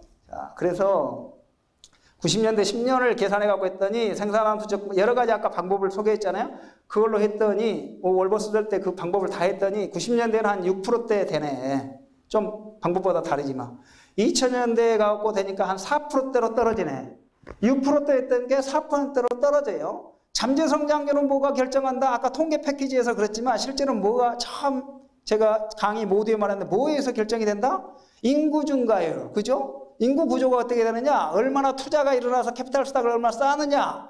생산성이 얼마나 높아졌느냐에 따라 결정이 되는데 이게 떨어졌다. 그러면 뭐에 의해서 떨어졌을 거냐라고 하는 거예요. 뭐가 떨어졌겠어? 생산 가능 인구가 줄어들었겠죠. 그러니까 그래서 떨어졌다. 또 하나 뭐 때문이다? 투자가 2000년대 이후에 별로 안 일어났다. 코로 떨어졌을 거다. 그죠? 그런 거다. 그런 요인들이 주도해서 이렇게 떨어졌을 거다. 그런데 위기를 거치는 동안에 08년, 09년에 보니까 잠재 성장률이 이 정도 떨어진 것 같다. 근데 이거는 2년 만이기 때문에 이게 진짜 떨어졌는지 좀 있으면 회복돼 볼지는 잘 모르겠다. 고로 이 두 개념만 이렇게 넣어놓고 나서 2010년부터 한 3년만 평균했더니 이 정도다. 그런데 제 신조어고는 맞지 않다. 그죠? 4, 5년은 평균이어야 되는데 안정된 후에 지금 한 3년도 아니고 3년, 2년 3분기만 이렇게 해놨는데 그 정도만 밖에서 요구하시니까 내가 내 이름으로 발표를 하겠다라는 거예요. 그래갖고 해서 봤더니 3.3부터 3.8이다. 그렇죠? 이거는 가변적이다. 그렇지만 여러분이 원하시니까 밝혀는 드린다. 자, 좋아요. 그러면 이제 그렇게 해서 나온 게 3.3에서 3.8을 한국은행의 모 씨들이 주장한 올보에 그렇게 해서 올보, 조사 통계올보에 실렸다. 이겁니다. 자, 여기까지 왔는데 여러분 이제 이 순간에서 다른 생각을 해보셔야 되는데 자, 여러분 잠재 성장률은 그 평균적인 성장이라고 했잖아요. 아까 GDP 갭이 있는데 GDP 갭이 가장 넓어지는 점, 정점, 저점을 판단할 때 그 각도라고 했잖아. 그죠? 고로 지금 현재 한국의 상황에서는 뭐가 이슈다? 뭐가 이슈다? 경기 저점을 통과했느냐 안 했느냐가 되게 이슈였다고. 그죠? 고로 아까 저점을 통과하는 시점, 그 GDP 갭이 마이너스로 가장 넓은 점, 그거에서는 그 부분에서는 뭐다? 잠재 성장률하고 실제 성장률하고 비슷해. 분명히 그거 머릿속에 드셨어. 자, 그 상태에서 보세요. 우리나라의 잠재 성장률이 3.3에서 3.8이다 라는 거를 여러분이 받아들이신다면, 안 받아들이시면 어쩔 수 없어요. 받아들이신다면 저거를 4로 나누면 전분기 대비 증가율하고 비슷하다고 했잖아요. 4로 나눠 0.8, 0.9, 오케이? 0.8, 0.9 고로 저점 부분에서 0.8하고 0.9하고 거의 같겠네. 그거는 여러분이 받아들이셔. 그러면 넘어가 봅시다. 자, 그렇게 해갖고 구했어. 자, 그렇게 하고 구하면 실제 한국은행이 발표 4월 달에 경제전망을 발표한 수치가 GDP를 예측치를 구해놓고 잠재 GDP도 예측치를 만들어 놓고 그걸 가지고 했던 우리나라 잠재 성장률이 대략 3.4, 3.8이었으니까 0.8에서 이 각도가 0.8에서 0.9라는 거잖아요. 고로 실제 성장률이 0.8에서 0.9보다만 높으면 갭률이 줄어들어. 그보다 더 낮으면 갭률이 줄어들지 않아. 그런데 한국은행에서 GDP 갭률을 발표를 했어. 우리 전망치를 바탕으로. 근데 생산함수적법에 구해서 그 GDP를 구했지만 4월 경제전망 보고서에 이 그림이 그대로 들어있어요. 그죠? 그런데 4월에는 이 빨간색처럼 앞으로 2013년도 상반기에 GDP 갭이 이른다가 점차 줄어들 거다. 한국은행 전망보고서에 보면 상반기에 0.8씩 정도 되고 전기 대비 성장률이 실제 GDP 성장률이 하반기에 1% 부근 간다고 돼 있다고. 그러니까 전분기 대비 성장이 1% 부근이면 갭률이 좁혀들죠. 그러니까 한국은행 성장률 전망대로 가면 이런 그림이 나온다고 해서 4월에 했다고. 자, 아까 이제 다시 정책으로 가봐요. 안정화 정책을 취할 때 어떻게 한다? 갭률이 마이너스로 쭉 갔다가 이렇게 해서 이 저점 되기 전 이쯤에서 부양정책을 써야 된다며. 여러분 지금 처음부터 동의를 했어요. 이콘 101, 오케이? 거시경제야. 거기서 여기서부터 금리는 내리거나 확장정책을 써갖고 여기서부터 해서 이렇게 가도록 만들어야 된다고 그랬어. 그죠? 뭐 때문에? 정책 시차 때문에. 그죠? 그런데 여기 지점에 지금 현재 여기라는 거 아니야? 지금 현재 시점이? 그런데 이 지점에서 경기 부양 정책을 쓰면 어떻게 된다? 안 된다라고 여러분 시자 때문에 배웠단 말이지. 그러니까 여러분 그렇게 배웠다고. 그래서 한국은행 안 한다고 했나 보지. 그죠? 얼마 전에. 그랬다가 또 내렸나 보죠. 그러니까 이게 뭐냐. 그러니까 그때 당시의 논쟁은 일부는 말이죠. 우리 전망의 패스에 의하면 갭률이 점차 좁혀지기 때문에 부양을 해야 되느냐 말아야 되느냐 이 문제가 있는 거예요. 뭐에 바탕을 두고? 한국은행 4월에 발표한 전망의 바탕을 두고야. 그런데 한국은행이 발표한 전망의 수치가 틀리다면 한국은행이 발표한 전망 수치를 그거에 대해서 신뢰를 하지 못하고 다른 뷰를 가지고 있다면 그런 주장을 할 수가 있죠. 맞아요. 한국은행은 저런 뷰를 가졌으면 우리 그거는 부양 단계가 아니다라고 말할 수 있는 거예요. 저걸 억셉트하면 저 전망의 패스 두 가지죠. 한국은행이 보는 잠재 성장률 또는 잠재 GDP를 보고 추정치 GDP 예측치를 보고 그것에 의해서 구한 여러 가지 단계가 있어. GDP 갭이 저런 패스로 간다면 바로 부양을 써야 되는 건 아닌데 GDP 예측치를 못 믿으면 다른 말을 할 수가 있고 잠재 GDP를 다르게 추정하면 다른 말을 할 수가 있네. 그죠? 그러니까 그때 당시에 논쟁이 금리를 뭐 내려야 된다, 그냥 고정해야 된다, 이거 그 과정에서 여러분들이 그것에 그 논쟁이 이루어지고 있는데 심지어 논쟁을 하고 있는 그 당사자가 이러이러한 사정을 알고서 말을 했다면 오케이. 그죠? 모르고 그 말을 계속했다면 웃기는 짜장면 뭐 이렇게 되는 거다. 그죠? 그러니까 여러분 어떻게 생각하시나? 그런데 그러면 제가 뭐 한국은행을 디펜스하는 거 아니라 디펜스하는 게 아니고 자 생각해 보세요. 이제 그걸 제가 이제 또 다른 식이라고요. 그러면 다른 뷰를 가진 사람은 어떻게 되는가 이거예요. 자, 이 부분에서 이렇게 좁혀지는데 빨리 좁혀지지가 않거든. 아까 말했듯이 하반기에 가서 한국은행 전망 1.0이라고 돼 있거든. 전분기 대비 증가율이요. 근데 이게 무슨 쌍이 와갖고 1%보다 안 나오고 0.8, 0.7 갈 것 같아. 그렇게 되면 어떻게 돼요? 이게 좁혀지지 않고 이렇게 되는 거라. 그죠? 이게 이렇게 되면 뭐예요? 이거 경기 부양을 해야 되네. 저점이 뒤로 밀리네. 그죠? 고로 하반기에 경기가 악화될 거라고 생각하면 부양을 해야 되는 거예요. 그러니까 여러분 이제 생각해 보세요. 정부 쪽도 포함해갖고 일부에서는 경기의 하반기가 안 좋다고 생각한 거죠. 그래서 추경을 해야 된다고 생각한 거고 그런 뷰를 가진 사람의 입장에서 보면 그분들의 말도 맞다고. 그죠? 근데 이런 전망의 패스가 간다고 믿으면서도 그 말을 하면 안 되지만 그렇게 가지 않는다고 생각하면 그렇게 해야 되는 거네. 그죠? 그러니까 이 뒤에 이런 판단의 바탕을 두고서 논쟁이 일어난 거라고 생각하시고 일부에서는 그걸 모르고 그냥 외쳐댄 거다. 이거는 아마 그 서로 뷰가 다르기 때문에 그런 거니까 이거는 전망에도 연결되어 있고 잠재 GDP를 어떻게 보느냐는 문제에도 연결돼서 그런 논쟁이 나온 것이고 그 다음에 이제 여기 이제 하다 보면 여러분 뭐 금통위원들 그래서 뭐 금리는 이때는 그드셨다가 그 다음에 내리시고 뭡니까 이렇게 질문하실지도 모르겠는데 그거는 그 금통위원들께서 이제 그런 상황을 보시고 본인들의 이제 뷰도 있을 거잖아요. 이거는 저희가 이제 집행부에 조사하고 해서 전망한 걸 이렇게 보는 것이고 이 전망에 대해서 어떻게 볼 거냐. 그 다음에 이것은 뭐다? 다시 말씀드리는데 GDP 갭만 가지고 정책을 결정할 때 하는 말이다 이거예요. 그죠? 아까 테일러 준칙 타입의 그런 거를 가지고 결정을 할 때 하는 말인데 소규모 개방 경제에서는 그뿐만이 아니고 뭐를 한다? 그 외에도 여러 가지를 고려해야 된다. 자본 이동이 될 거냐? 금리를 많이 낮추면 자본이 나가버리지 않을까? 그죠? 아니면 높이면 자본이 막 너무 많이 들어와버리지 않을까? 이런 것도 고려해야 되는 거잖아요. 또 하나, 저금리 기제를 계속 오래 가면 뭐다? 자산가격 버블이 일어날 수도 있는데 이걸 어떻게 할 거냐?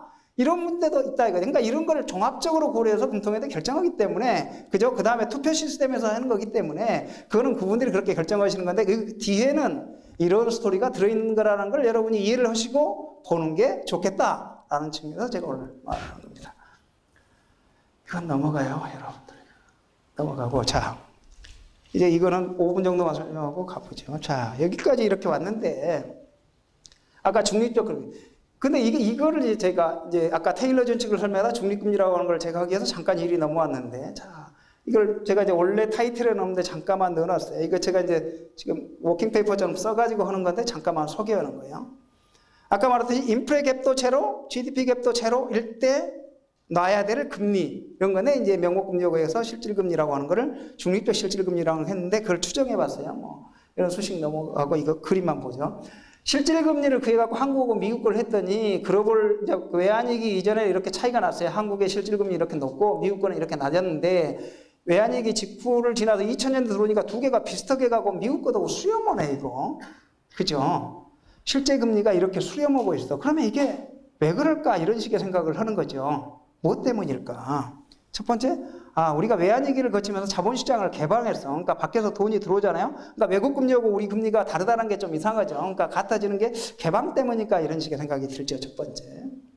두 번째, 이거 이제 경기 순환 기별이니까 제가 최소한 경기의 한 순환은 봐야 된다 했어요. 그러니까 한 T에서 T, 드롭에서 드롭, 저점에서 저점을 경기 한 순환이라니까 옛날에 10.98, 점점 떨어지네.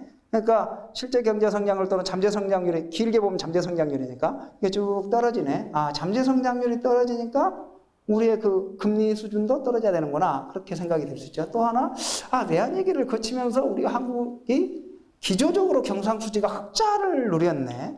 흑자를 하면 뭐 환율의 절상기대가 형성이 되네. 그러니까 우리나라 들어오면 나중에 우리나라 돈이 가치가 높아지기 때문에 그냥 금리 똑같아도 한국으로만 들어오면 돈을 먹네. 투자자 입장에서 보면. 그러니까 돈이 많이 들어왔을 수도 있어. 돈이 들어오니까 금리가 낮아지네. 이런 식의 생각을 할 수 있죠. 그래서 그런 생각을 바탕을 두고서 막 이런 복잡한 식을 추정을 해갖고 그런 다음에 아까 여기 있죠. 잠재 GDP는 이렇게 구하고 테일러 룰에서 이런 이 R스타하고 파이스타, 그러니까 파이스타가 만약에 3%라고 하면 R스타까지 구해서 이 중립금리 수준이 어떤가를 이런 수식에다 넣고 나서 이 칼만 필터 해갖고 뽑았는데 그거는 복잡하니까 넘어가시고 이런 걸로 뽑아서 추정을 해봤다는 거예요. 이런 복잡한 거 했더니 아까 중립적 금리가 이때는 이렇게 높다가 이렇게 떨어졌어요. 이거에다가 대강 3%를 보태면 우리가 별일이 없을 때 파이 제로, 물가 갭 제로, GDP 갭 제로일 때 여기에 한 3% 더해갖고 대강 그 정도가 한국은행이 중립적으로 나와야 될 건데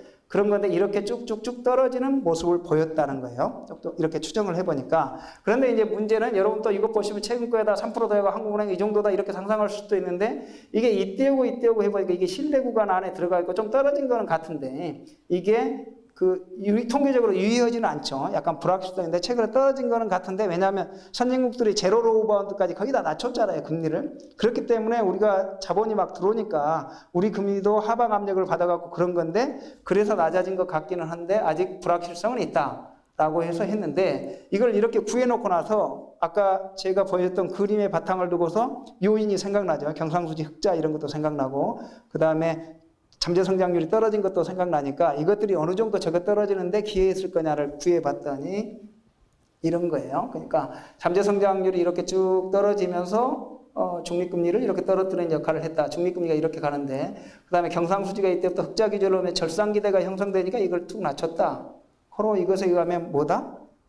우리나라의 잠재 성장률이 떨어졌고 또 하나는 이게 글로벌 NRI 또는 글로벌 잠재 성장률이라고 하는 것이 떨어져서 그렇다는 거예요. 결정식에 따라서 추정식에 따라 다른 거니까 그런 것들이 다 떨어지는 요인으로 작용했다. 이거는 자세히 읽을 수 없고 이 말만 제가 드리려고 하는 겁니다.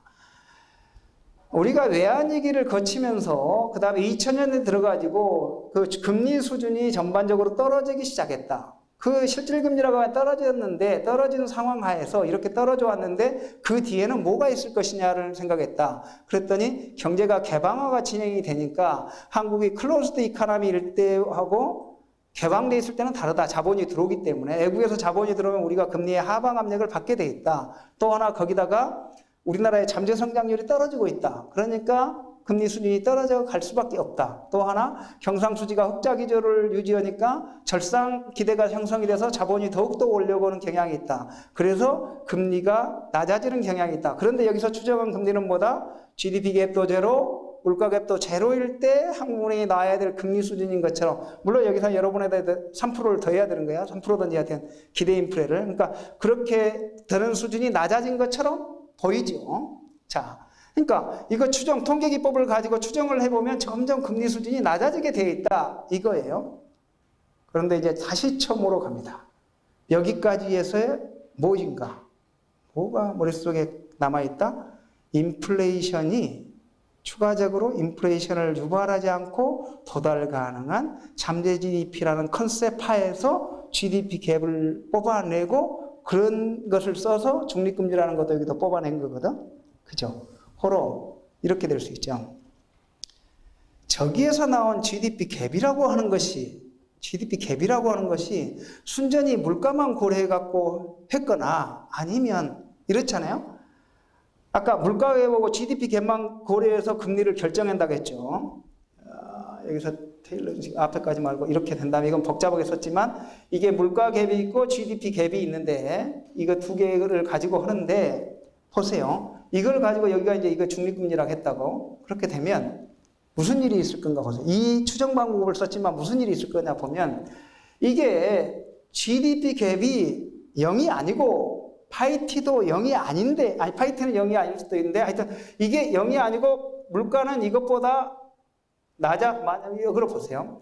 이거 두 개가 대로인 거를 얼마라고 한 5%라고 놓고 금리를 그렇게 놨다가 최근에 이게 하방 압력을 받아고 이게 3%로 떨어지면 그래서 별일 없을 때 3%라고 놨는데 그죠? 그러니까 별일이 없는 거 가지고 3%였다. 다시 말하면 물가 상승 압력이 없었다. 또는 GDP에 큰 영향을 안 주기 때문에 3%로 놨다. 그죠? 그런데 우연히 그게 다른 이유 때문이라면 어떻게 될 거냐? 다시 말하면 우리가 저렇게 외부의 개방 압력을 받고 이렇게 돼갖고 금리가 떨어지는 압력은 받았고 경상수지가 계속 흑자를 기조를 유지하니까 금리를 하방 압력은 받아서 중립금리가 낮게 추정이 되는데 추정한 건데 그건 된 건데 그래서 금리를 그에 맞춰서 금리 정책을 유지했는데 그게 우리나라 물가 안 뜬 게 중국에서 수입품이 무지 많이 들어가고 물가가 안 떠갖고 우연히 저런 식으로 추정이 됐다면 어떻게 될 거냐 이런 문제야. 이거 이제 여러분 이제 복잡해지니까 이해가 안 되실 텐데 어쨌든 간에 저런 컨셉 모형을 아까 통계에 의해서 저런 조건을 통과하는 것을 떡을 뺀다고 했잖아요. 그죠? 기계의 조건을 줘갖고 이 조건을 통과하면 일이 나온 걸 주라 했으니까 아까 이 앞에 이런 모형을 가지고 이런 조건을 만족하는 R스타를 내놔라 해갖고 내놨더니 이게 뚝뚝뚝 떨어지는 게 나왔단 말이지. 그러니까 그렇게 여러 가지 방법을 통해서 이렇게 하니까 별일 없으면 낮게 가도 되겠네 그런 거야. 물가도 별로 반응이 없어. 그랬더니 낮게 갔어. 낮게 갔더니 가계부채 문제가 생겼나? 뭐 이러네.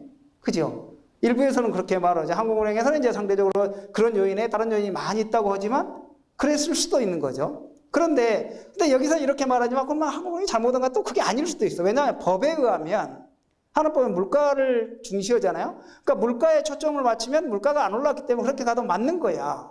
그죠? 그런데 그렇게 했더니 자본시장 개방하고 경상수지 흑자하고 연결되니까 이게 저금리, 상대적으로 저금리라고 하는 게 유지됐고 물가는 안 올랐는데 그게 자산가격하고 연결이 되었을까? 라는 생각을 해볼 수도 있는 것이죠. 고로. 이제 그래서 제가 이제 디펜스 원리가 그래서 이제 한국은행법에 금융안정도 고려한다는 게 이제 새로 들어온 거니까 그거는 옳은 방향이다 이렇게도 볼 수 있는 것이죠. 자, 그것까지는 좋고 그런데 여기서 이제 제가 여러분한테 다시 여기 공부하는 학생들이 대부분이니까 여기서 이제 뭔가 제기하고 싶은 말이 있는 겁니다. 자, 지금까지 이런 프레임워크, 지금까지 제가 계속해서 줄기차게 해왔던 말 속에는 뭐가 있느냐? 잠재 GDP는 추가적인 인플레이션을 유발하지 않고 도달 가능한 최대 GDP 수준이라고 컨셉을 놓고 해왔다. 그런 컨셉하에서 GDP 갭을 했고 그런 다음에 테일러 준칙을 했든지 간에 GDP 갭에 대해서 통화정책이 반응한다는 그랜 프레임워크에서 여러분들이 제 강의를 들어왔고 여러분은 경제학을 학교에서 그렇게 배우셨고 지금의 통화정책을 하거나 대부분 중앙은행에서 이런 프레임워크하에서 정책을 하고 있다라는 거예요. 그런데 그런 형태로 정책을 하고 났더니 자산가격 버블이 일어나? 그죠? 그랬다면 이거 어떻게 될 거냐? 미국? 그죠? 똑같이 그런 프레임워크에서 했는데 서프라임 위기를 맞았어? 그럼 이게 뭐냐? 그러면 잠재 GDP라고 하는 걸 추정을 할 때 금융안정이라는 것도 고려해서 자산가격 버블이 일어나게 하지 않는 그런 컨셉까지 고려해서 잠재 GDP라는 걸 해야 될 거냐? GDP 갭이라고 하는 것을 할 때 잠재 GDP라는 걸 구할 때 금융안정까지 고려된 물가안정만이 아니고 그것까지 고려해서 해야 되는 것이냐? 그러면 한국은행이나 중앙은행들의 목표가 금융안정까지 고려를 하게 되면 GDP라고 잠재 GDP라고 하는 것도 다른 컨셉화에서 구해야 되는 것이고 GDP 갭은 달라져야 되는 것이냐? 이런 것이죠. 그러니까 지금부터 다들 그 고민을 하고 있는 것이고 우리도 연구하고 있습니다. 그거. 그렇게 봤을 때 GDP 갭이 어떨 것인가? 그죠? 서로 이번 위기를 거치면서 모두가 거시경제학 책이 다시 쓰여질 거라고 그렇게 말을 하죠. 그렇죠. 그렇게 되는데 이런 새로운 상황이 도달하기 때문에 이거 다 해서 이런 도전하에서 그러면 잠재기피라는 걸 어떻게 해야 될 것이고 어떤 식으로 정책을 해야 될 건가를 지금 다들 고민하고 있는 것입니다. 그렇죠? 이제 학생들이니까 고민하는 걸로 와서 처음으로 다시 돌아가 봐요. 제가 마지막에 하려고 뭘 써왔는데.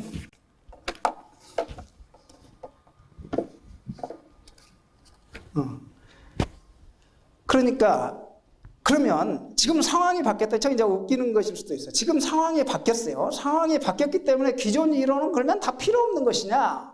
또 이런 문제. 거시경제학 교과서가 지금부터 해가고 반이 바뀌어버리면 여러분이 그동안 배웠던 거는 필요 없는 것이냐? 모르겠죠. 세상에 필요 없는 것은 없죠. 그죠? 옛날에 기본적인 걸 배우지 못한 상태에서 점프는 안 되게 돼 있어요. 그죠? 그러니까 여러분들이 학교에서 이렇게 배웠는데 기존에 옛날 과거에 쓸모없는 지식을 무지하게 많이 배웠다. 그걸로 끝이다. 이렇게 하는 거는 아니고 옛날의 것을 배웠는데 이 부분에서 문제 있는 건 이거 있고 그래서 그걸 바탕으로 해서 점프를 하는 것이죠. 그리고 공부를 하시는 사람들 입장에서 보면 새롭게 쓰인다 할지라도 옛날 거는 다 배워서 그런데 대신 좋은 선생님을 만나서 빨리 배워야 됩니다. 그죠? 이거 평생 배우고 있다가는 새로운 거 못 배우니까 또 새로운 걸 창조할 수 없으니까 그러니까 좋은 선생님 만나서 빨리빨리 배우시고 그렇게 배운 후에 그걸 바탕을 두고서 새로운 도전을 해야 되는 것이 또 하나 기존의 이론을 했는데 이것이 전부 다 맞다고 올가매가지고 그것의 노예가 되면 안 되고 그거는 알고 그거를 깨쳐 나가야 되는 거죠. 그래야 점프해야 되는 거지. 그럼 당연히 선생보다는 잘해야 되는 거예요. 그죠? 그러니까 그렇게 되는 거다라고 하는 거. 그러니까 프레임워크가 바뀐다 하더라도 그거를 이건 다 버릴 거 그게 아니고 이걸 이해하시고 하는 거고 또 하나 정책 당국자 그러면 내가 아니 세상이 바뀌고 있는데 한국은행이랑 똑같이 뭡니까 지금 옛날 프레임워크에서 이렇게 하는 거냐 하는 거는 새로운 상황에 오는 거에서 계속해서 연구하면서 기존의 거를 가지고 또 판단하면서 그것의 문제가 뭔지 알면서 늘 생각하고 겸손해야 되고 그죠? 나는 뭐 여러분보다 무지하게 좀 더 아는 것 같으니까 폼을 잰다. 그러면 내가 장님이라고 이거 엘리베이터에 여러분 내려가시다 보면 써져 있던데 올라갔다 보니까 그죠? 그죠? 그렇게 된다. 그래서 지식을 추구할 때는 그렇게 옛날 거는 배우는데 새로운 걸 끌고 가는 상황이 와야 된다라고 하는 거. 또 하나 더 웃기려고 제가 하나만 하는데 자 제가 이렇게까지 했는데 아까 그 그림에서 말이에요. 여러분 질문 받는 시간을 줄이거나 아까 처음에 시작을 내가 천천히 해가지고 이 말까지는 하려고 자 여기서 이렇게 줄여진다겠죠. 그랬는데 제가 또 언론하고 문제됐다는 게 그거잖아요. 잠재 성장률이 0.89 전분기 대비 증가율로 그 정도밖에 안 되기 때문에 평균이 그 정도밖에 안 되면 대부분 경기가 아까 증가율 했잖아요. 갈 시간 없는 것 같다. 아까 추세 성장률이 5%라고 그려놨어. 그러니까 잠재 성장률로 그러면 그게 우리가 3.3에서 3.8이니까 4분의 1로 나누면 0.89야. 0.89보다 이걸 아까 위로 올라갔다 내려갔다 했죠. 증가율이. 실제 증가율이. 고로 이것의 반은 0.89보다 낮게 있네. 그러니까 지금 현재 잠재 성장률이 3% 후반으로 떨어졌다고 말하는 순간 여러분은 뭘 받아들였냐면 거의 대부분은 0% 성장률을 보게 되네. 그죠? 그러니까 그거 큰일 났다고 말하는 거는 불안감을 조장하네. 그래서 제가 했던 말이네. 불안감을 조장하면 안 되겠네. 그건 좋은데 여기에서 하나 제가 여전히 거기에서도 뭐가 있다? 추가적인 인플레이션을 유발하지 않고 도달 가능한 GDP라는 그 컨셉에 내가 얽매여 있고 제 스스로가 그 주장하는 저한테 또 하나 뭐가 있는지 아세요? 여기에서 이 속에는 뭐냐면 자 아까 추세 GDP가 있고 잠재 GDP가 이렇게 실제 GDP가 떨어져 있으면 부양을 해갖고 올린다고 했잖아요. 내가 경기 부양 정책을 쓰면 이 밑으로 GDP가 떨어져 있는 것을 올린다는 말만 하는 것이지 이 잠재 GDP 추세를 바꾼다는 얘기는 안 하는 거예요. 그 말은 뭐냐면 단기적으로 매크로 거시경제정책에서 재정정책, 통화정책을 써서 잠재 성장률을 변화시키지 못한다는 전제가 깔려 있는 거라 여기에 말해. 그죠? 그런데 과연 그러냐? 그죠? 거기에도 이론이 많아. 그죠? 과연 그러냐? 그게 아닐 수도 있죠. 그죠? 그잖아요? 그걸 완화적으로, 최근에는 말이죠. 인플레 타겟팅을 써가지고 하다 보니까 중앙은행은 위쪽의 타겟팅에는 신경 쓰는데 밑으로 깨지는 거는 별로 신경 안 쓰는 경향이 있다 이랬는데 그러니까 문제된다고 주장하잖아요? 폴 크루그만.